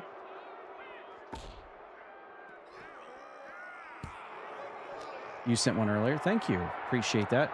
If I did not acknowledge any of your donations, whether it be for the St. Jude Children's Foundation that we are currently trying to raise money for, or through the Croakitoad donations, whether it be cheers, subs, or that donation, thank you, everybody. I don't want to... Obviously, I don't want to leave anybody out, but if I did miss anything, thank you very much for doing that. Really appreciate that. Thank you for your support. Not only for Croakitoad, but also for the St. Jude Children's Hospitals as well. And there's another $5 from Trashback Sev. Has just dropped path sub bombs. Wow. Thank you. They have gifted 222 times. There have been so many tonight. Holy cow.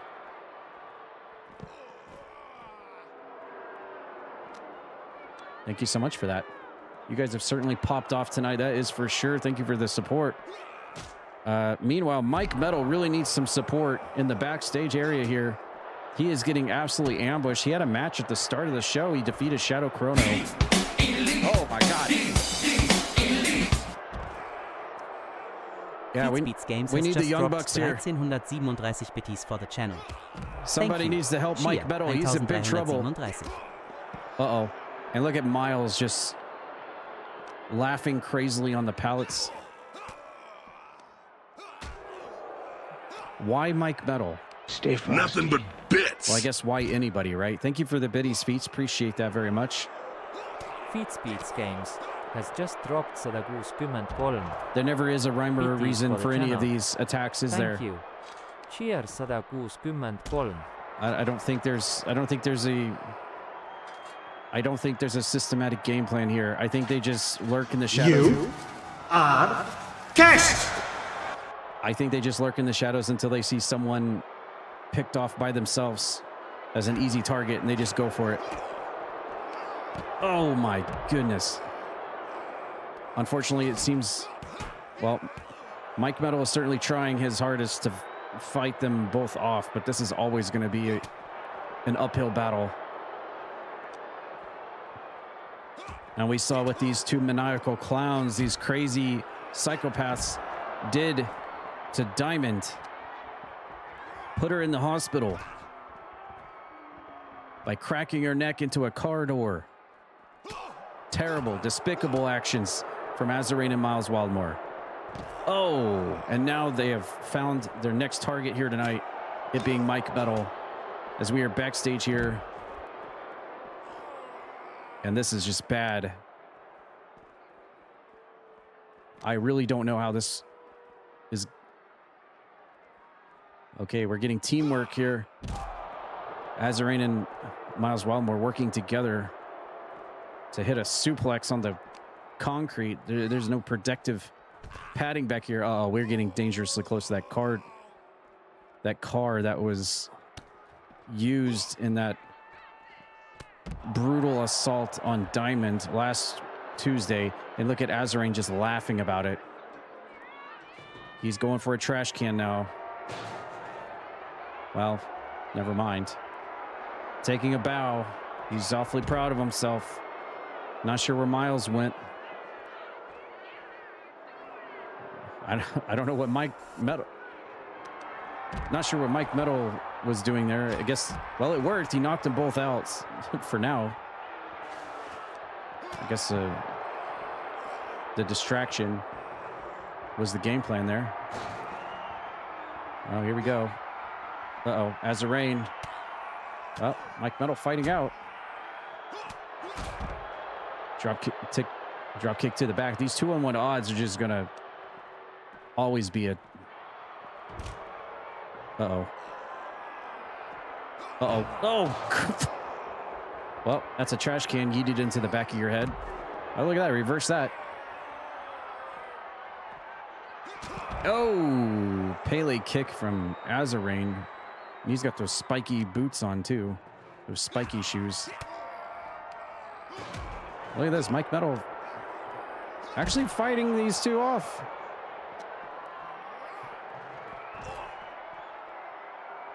Doing what he can to fight them off. You gotta hand it to him.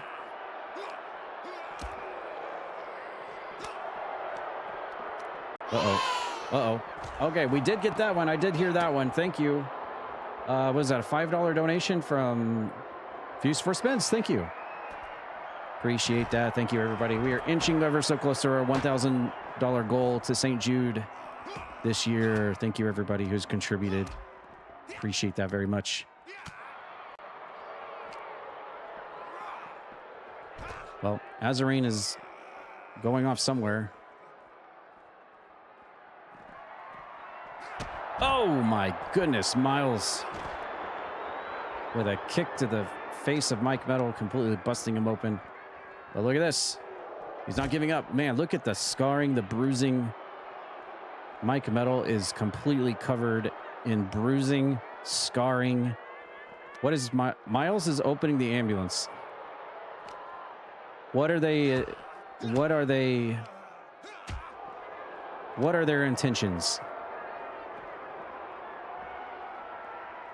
Oh no, not the corridor. Notice where they're going.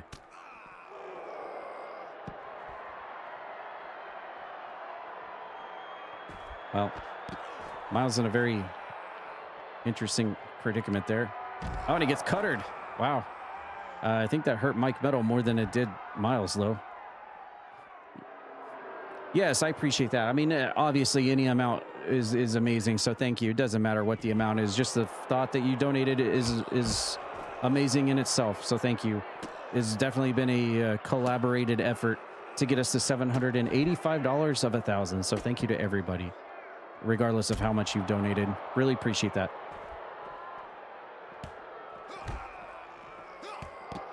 Well, look at Miles. Miles is in trouble here. Uh-oh. Uh-oh. Uh-oh. We may be seeing something here, boys and girls. Miles. Oh. Mike Metal. What is going on? Nobody's been able to do this before. Interesting. How's this gonna go? Man, he is just like no-selling everything. And well, I guess good for him because he was at 2-1 odds. But good Lord.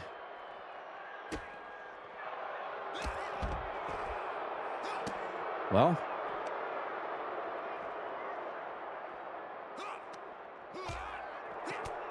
no pun intended, but this is pretty wild.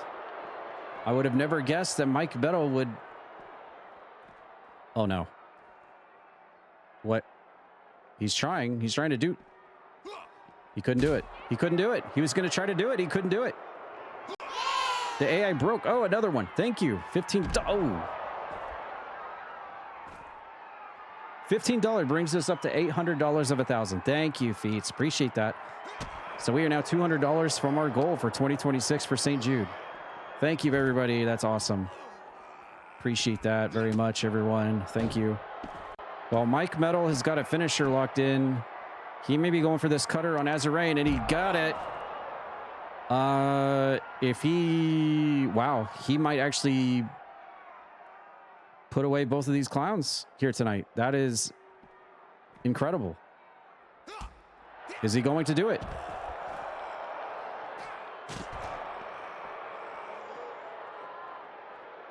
That is absolutely insane. I would have never guessed in a million years that this would be the outcome of this.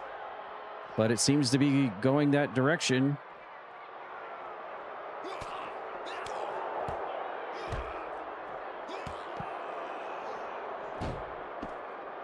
One thing's for sure, you got to hand it to Mike Metal that he's fighting back and is able to do this much, taking out one of them.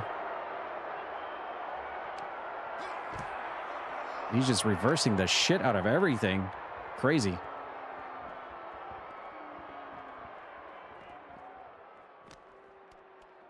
And here we go. This is going to hurt. Big suplex on the concrete out here. Again, no protective padding. This is just pure gravel, asphalt that they are taking these bumps on. This is very, very, not only scary, but very dangerous. Uh-oh, we got a weapon here. Azarain maybe... Well, Mike Metal again reversing. There's Sling Blade from Azarain. And he's got a finisher locked in. Is he going to actually do it? He does. Ooh. But unfortunately, he's got to put the final touches on it. Is Mike Metal going to actually fight back out of this? And it looks like he will. He comes back. Man, he is battered, bruised, cut up. He is effed up bad. And after that, Azarain is still alive in this thing. And he reversed out of that one. Here he goes. Carrying Azarain somewhere over the rainbow. Scoops him down. Man, this is wild. I guess the jig is up. You know, enough people, word got around, enough people here in the CPW locker room that's like, you better be prepared because they are going to attack anybody back here. And, well, people started getting more aware of the situation. And the attacks have started to become more...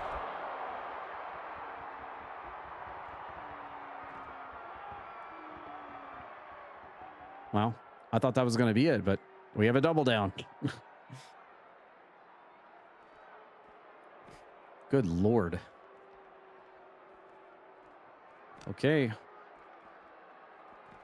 Where are we going now?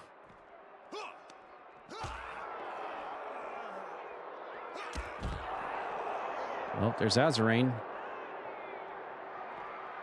Can he capitalize? Is his sneak attack like it has been every other week going to come to fruition here?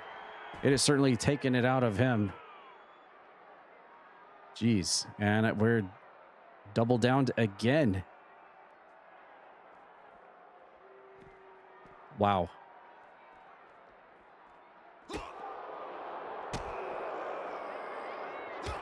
And there's Mike Metal coming back. Where's he going? Going to buy a bottle of water or something. I don't know.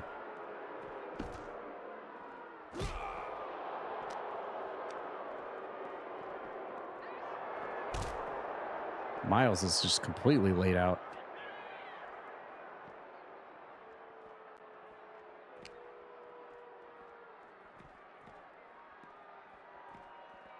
Well.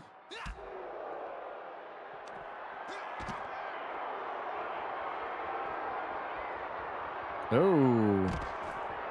I think he tried to go for that cutter again. Yeah, I think I don't know if Common-Trix wants to touch Miles, though. He might be too afraid to give him medical assistance. He might be in it. He might be in it on his own. Uh-oh. Nope, he's fighting out.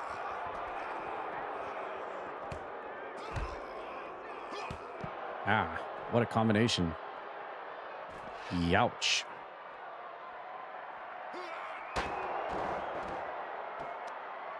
There's a stop sign for you.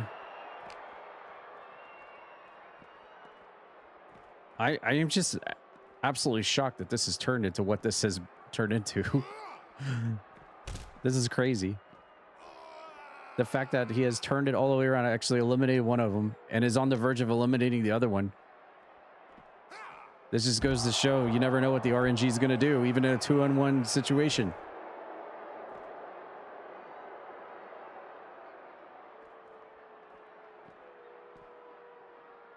Wow. Okay. And the thing is Azarine had him right next to the corridor too, but it just wouldn't register or something. I don't know. It just wouldn't go. But he was about to diamond him, but it just wouldn't go through.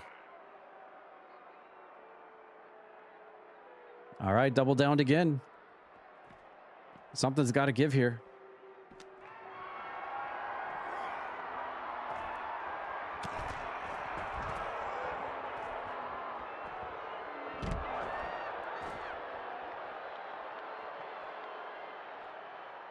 Where's he off to? Uh-huh. Well, I guess that's one way to even the odds. Well, this could be the end of it right here. He's going to try to hit that cutter on Azarine, and he does. Wow. Look at that. Goodbye, clowns. Your plan to tag did not work this time. Mike Metal, of all people. That's wild. Defeats the 2-on-1 odds, comes back and puts them both down. That is, I never in a million years would I have expected that, but it just happened. There you go.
All right, it's main event time.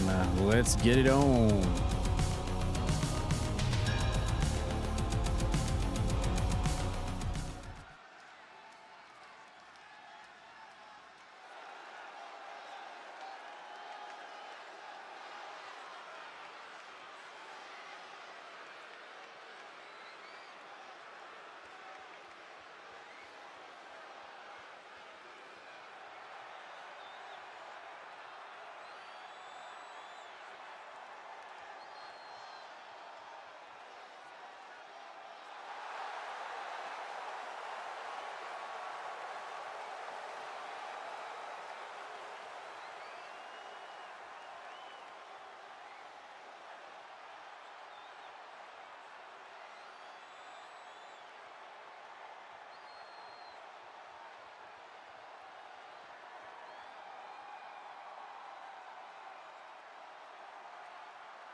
And representing the good guys from Louisville, Kentucky, weighing in at 219 pounds, Grem.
And their partner, representing the Originals, from Richmond, Virginia, weighing in at 243 pounds, AJ High.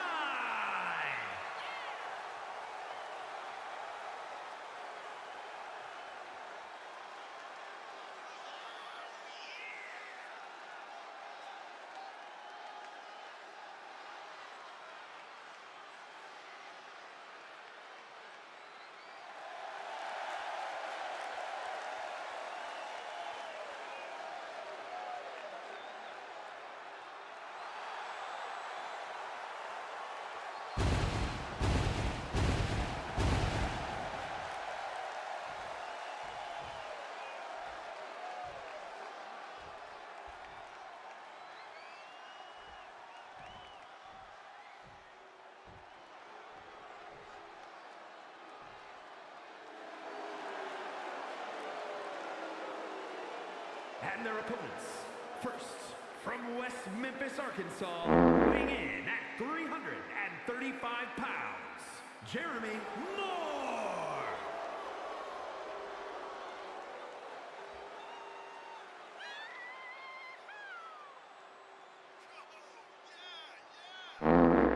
You are cast.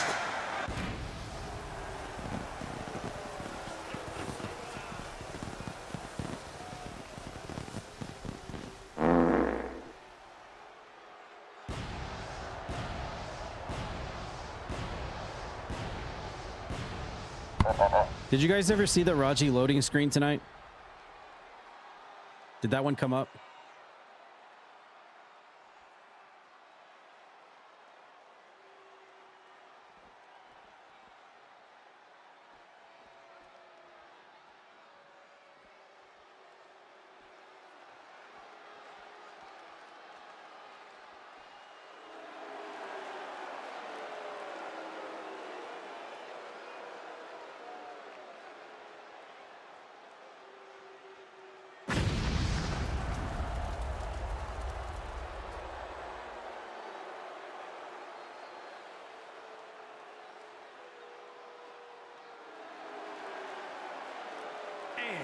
From Dallas, Texas, weighing in at 241 pounds, the Witch Doctor, Bob!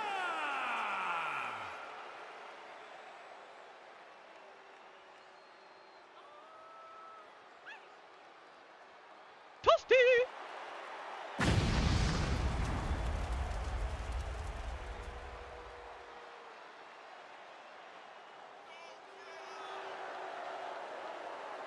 The pint-sized slasher! Someone help me!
And their partner, representing the United Kingdom from Birmingham, England, weighing in at 242 pounds, Freak!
Okay, we've got ourselves quite the cluster for our main event tonight.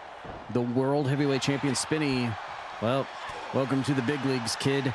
You've got the big biscuit to face off against, and that's just the first one.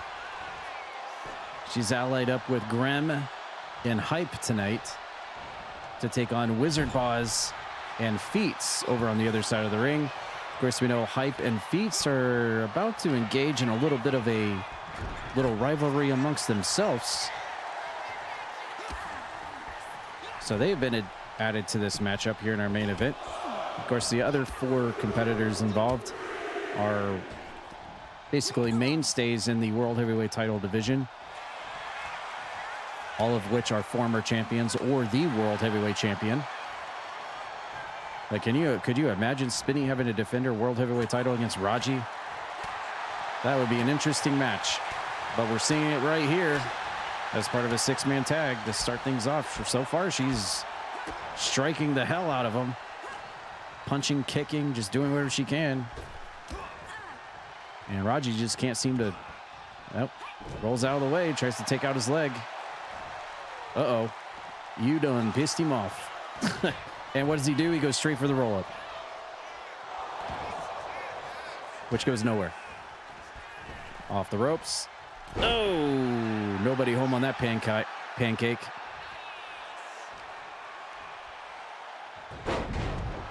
Hurricane Rana from the world champion Spinny, who has definitely been on him through the duration so far. Back over to the corner. He is going to block that. Felt like she was going to make a tag to hype. And look at this headbutt right into the middle of the spine.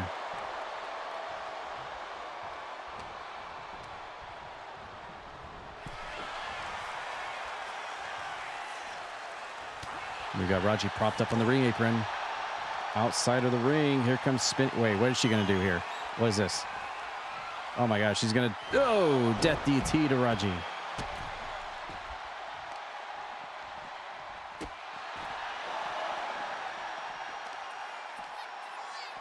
What in the hell? How is she doing a Styles Clash to RAJI on the outside of the ring? How is she doing this? It must be the powers of the Dragon Egg. The powers of the Dragon Eggs. She is just whipping and tossing and throwing and just annihilating him everywhere right now. Well, this match may end before it could even start. We're up to 8 now. Unless they run back into the ring. Okay, there we go. I've never seen RAJI run so fast, other than when he needed the toilet. Power slam. Here comes, whoa!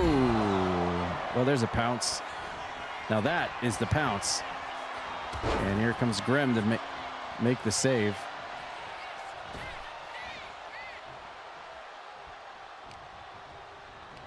And whips into the corner over to Boz and Feats.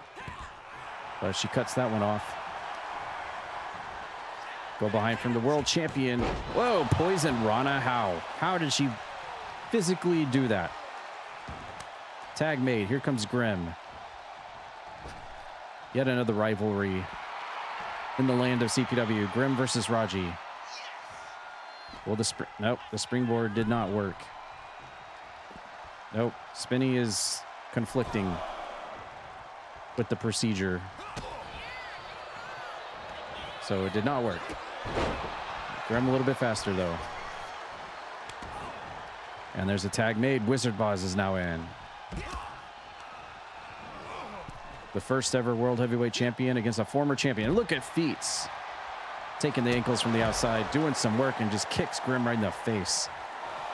This might be one of the first outings of Feats and Grem together. Wizardboz going after the world champion. And going for hype. There are bodies everywhere right now. This thing is breaking down. Grem is just fighting Feats at this. Oh my god. Oh my god, he powerbombed him into the barricade. Wizardboz is just annihilating everybody on the other team. Here comes Grem. And a Poison Rana from Grem as well. Poison Rana's everywhere. Now Grem's got a cover on Boz. Quick kick out.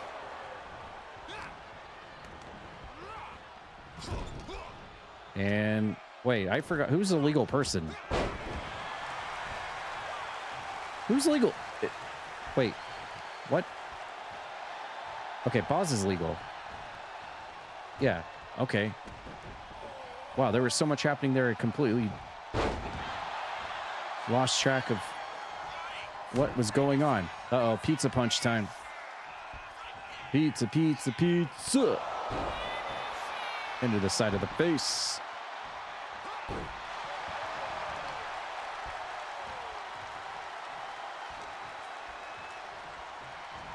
And Grem directing traffic, taking him to the neutral corner. Uh-oh. Here it comes. Up and over. But there's RAJI. Cowabunga! He was right on it. Cowabunga. Wizardboz feeling the effects of that one. And Grem and RAJI fighting each other at ringside. This one is very handsy. Boz looking for something. Inverted DDT from Grem. Up to the top. Moonsault. Nobody there. Well, he got a little bit of it, I guess. So far, Feats and Hype have not been tagged in. Here comes shoulder thrust from Wizardboz. And a foot to the throat right next to his own tag partners. And there we go. Feats is now officially in the match. So now they can officially get their hands on each other. Saw a little bit of this on the outside of the ring earlier. Here comes Feats getting hoisted up. And a shoulder breaker. And there we go. Grem knows who wants to go after each other. There you go. Oh, and Hype walks right into a kick to the face. Leg drop to the arm. And so there you go. Everybody. Oh, big, vicious Uranagi. Everybody has been tagged into this match now. Everyone has had some time. Oh, another kick to the face. Man, you can't take too many more of those. That'll put you down. First Irish whip off the ropes. Feats telling him bring it on. Hits the wombo combo, 3-star match rating.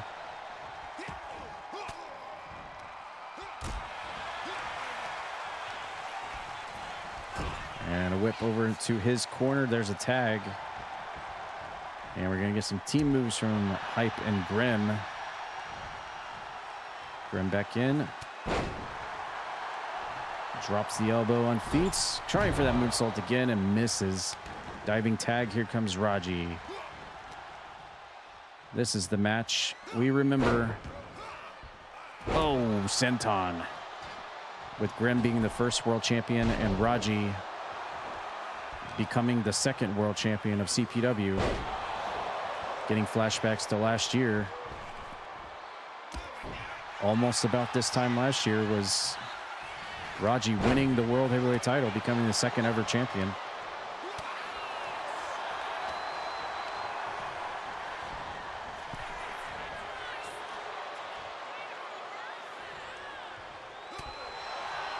Grem trying to come back, springboard, drop kicks him down, goes into the cover. I didn't think that was going to succeed, but I was getting a little worried there for a second. Oh, and Grem's going to do it. There it is. There's always time for dance and smiles when Grem's involved until Feats comes in and cuts it off, but he gets chop blocked anyway.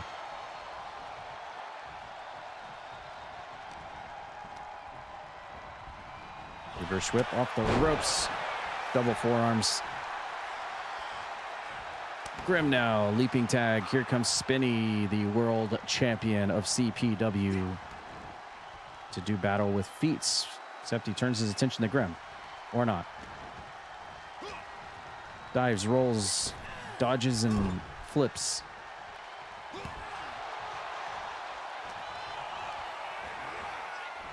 And Feats send her over to his corner. This is enemy territory for the world champion, that's for sure. Reverses him, sends him over to the other corner. Tree of Woe. But it doesn't go anywhere. Oh God, do not zoom in on that. Of all the things to zoom in on, do not zoom in on that. Please God, for the love of God, do not do that.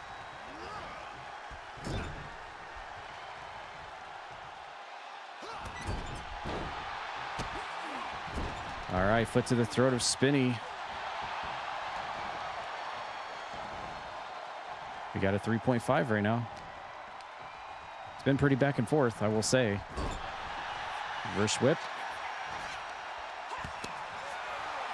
Spinny popping shots. She is on the wrong side of town, though. Stare down. I guess just waiting for him to get out of the corner. I'm not sure what that was all about. Here we go again.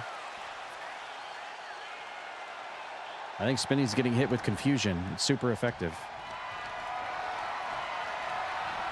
All right, scoop slam into the middle. Feats with the tag. Here comes Boz and Hype.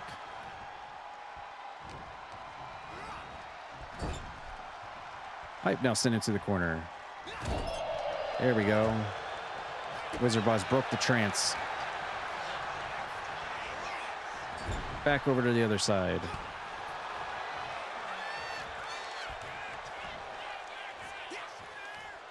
And, ooh. I thought he was going to slip out for a second. Boz now, looking for position, spins him around, knee to the face, clothesline. And now set and ready for something. What's it going to be? Uh-oh, maybe looking for glorious DDT. No, Hype reversed it. Nice reversal there, stomping on the left arm.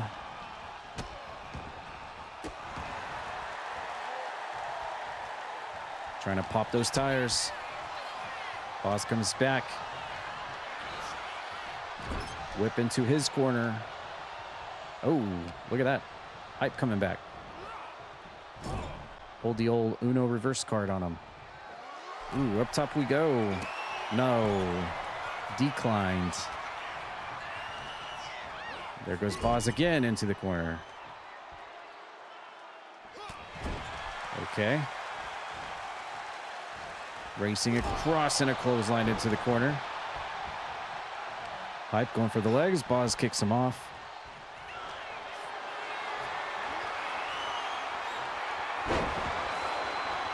Nice Oklahoma Stampede. Oh, God. Do not zoom in on that. Cameraman, please, for the love of God, do not.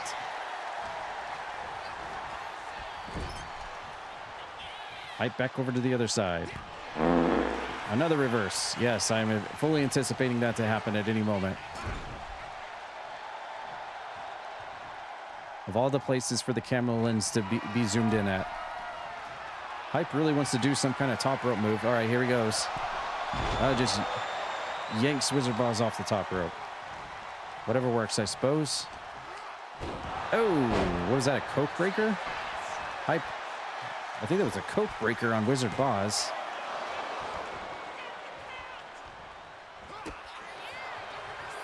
And Wizardboz kicks out of that. Belly to belly suplex. Nice move. Hype looking for a tag to Grem. And Wizardboz spraying some kind of, well, who knows? It's Wizardboz. Could be any kind of poisonous, toxic reagent, antidote, antivirus, antiviral formula that he has in one of his numerous pouches and satchels. Uh-oh, Grem right back up to his feet. He has been powered up in a sling blade. Now going to the middle rope.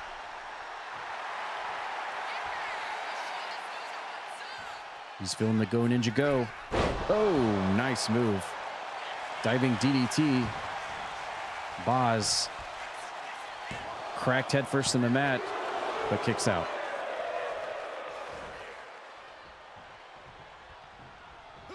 Wizardboz firing back, toe kick, maybe looking for glorious DDT. Looks like he's going to nail it this time. And there it is.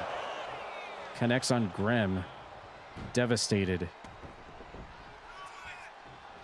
And once again, measuring.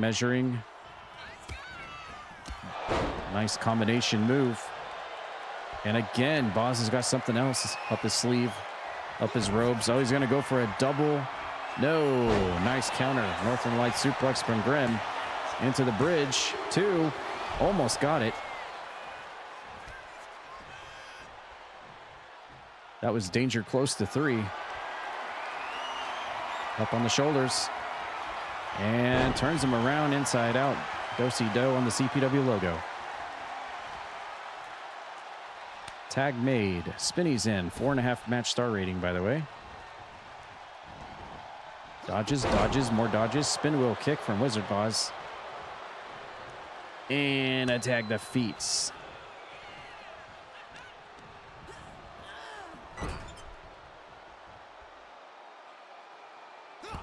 Well, looks like Spinny is still being severely affected by stun spore or whatever. Feats now with a cover. Onto Spinny in the corner, right next to that lovely St. Jude Children's Research Hospital logo in the ring, which we have raised $820 for now. Thanks to all you lovely people out there. Thank you very much. Very much appreciated. We are so close to our $1,000 goal now. Very awesome. Nice move by Spinny, power bombing Feats into the mat. Tag made, here comes Hype. Here in our main event of the evening. It's been a longer one than usual, but we've had a lot of matches tonight. Inside cradle from Hype, trying to end it quickly, but doesn't go anywhere. Feats loving that big jump kick, but didn't get it that time. Bicycle kick from Hype. And reverse Irish whip. What's Feats got in mind here? Off the middle rope. Calling for something. Is that a diving headbutt, I think? And again, loading Hype onwards. Hits him with the face plant. Here comes Grem to make the save. We're starting to get to near fall territory now. The toll has started to be taken on everybody in this match. In fact, RAJI has probably been the one that has been in the match the least, interestingly enough. Uh-oh, last ride from Hype. That's a finisher right there. Looks to end it on Feats. Is it enough? 1, 2. Oh, my goodness. And RAJI clears. Oh, my God. Hype's going to go for it on RAJI. No way. Oh, my God. Oh, my God. He last righted RAJI. How did he do that? Oh my God, he's got another one for Feats. Last rides for everybody. Oh wait, no, that was just a power bomb. Oh my God, can you imagine what it smelled like in there? Hype's nose and nostrils and everything will never be the same again after being in that predicament. And here he goes, reverse Irish whip. Okay, Hype and Feats back at it. He's going to go for that diving headbutt again. Off the ropes and connects again. Tag to Boz.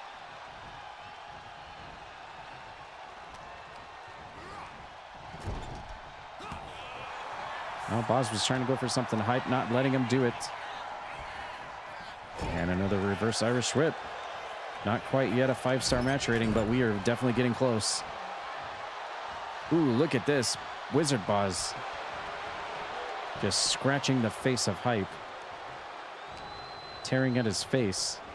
Eyes, nose, nostrils, mouth, whatever he can get his hands on. Hype with a coke breaker. Yes, he certainly does have a coke breaker. Everybody loves those coke breakers. I think Coke needs to slap a trademark patent on that move. Here's Boz with the quickie roll up on Grem. Is it going to work? Oh my God, it almost worked. Grem reverses it. Rolls it over on him. And Boz steps out of the way. Running clothesline takes Grem off his feet. He has been shell-shocked into the mat. 5-star match rating here in our main event, featuring the world champion.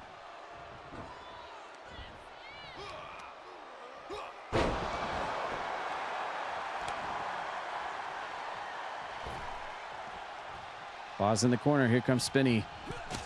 Whoa. The kippity kip kicks and more kicks. Boz now getting pinned. Almost.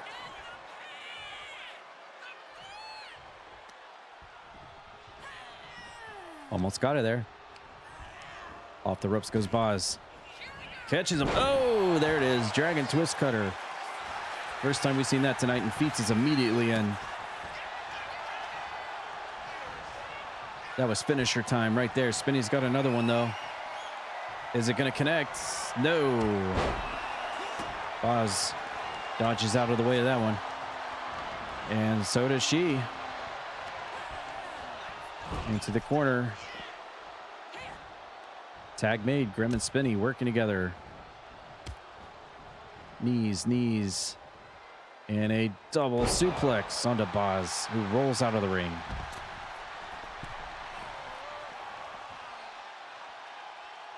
Grem ignoring Boz.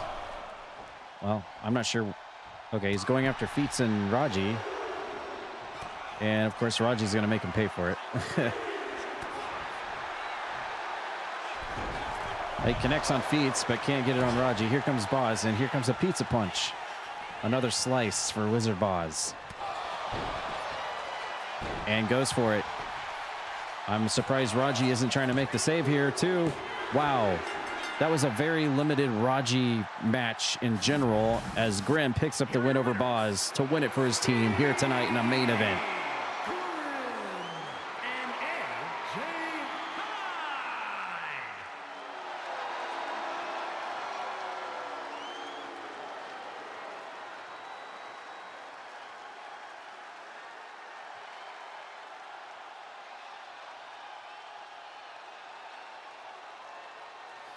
All right, folks. Well, that will do it for us tonight. Thank you, everybody, for tuning in tonight and watching the show. I think RAJI just could not be bothered.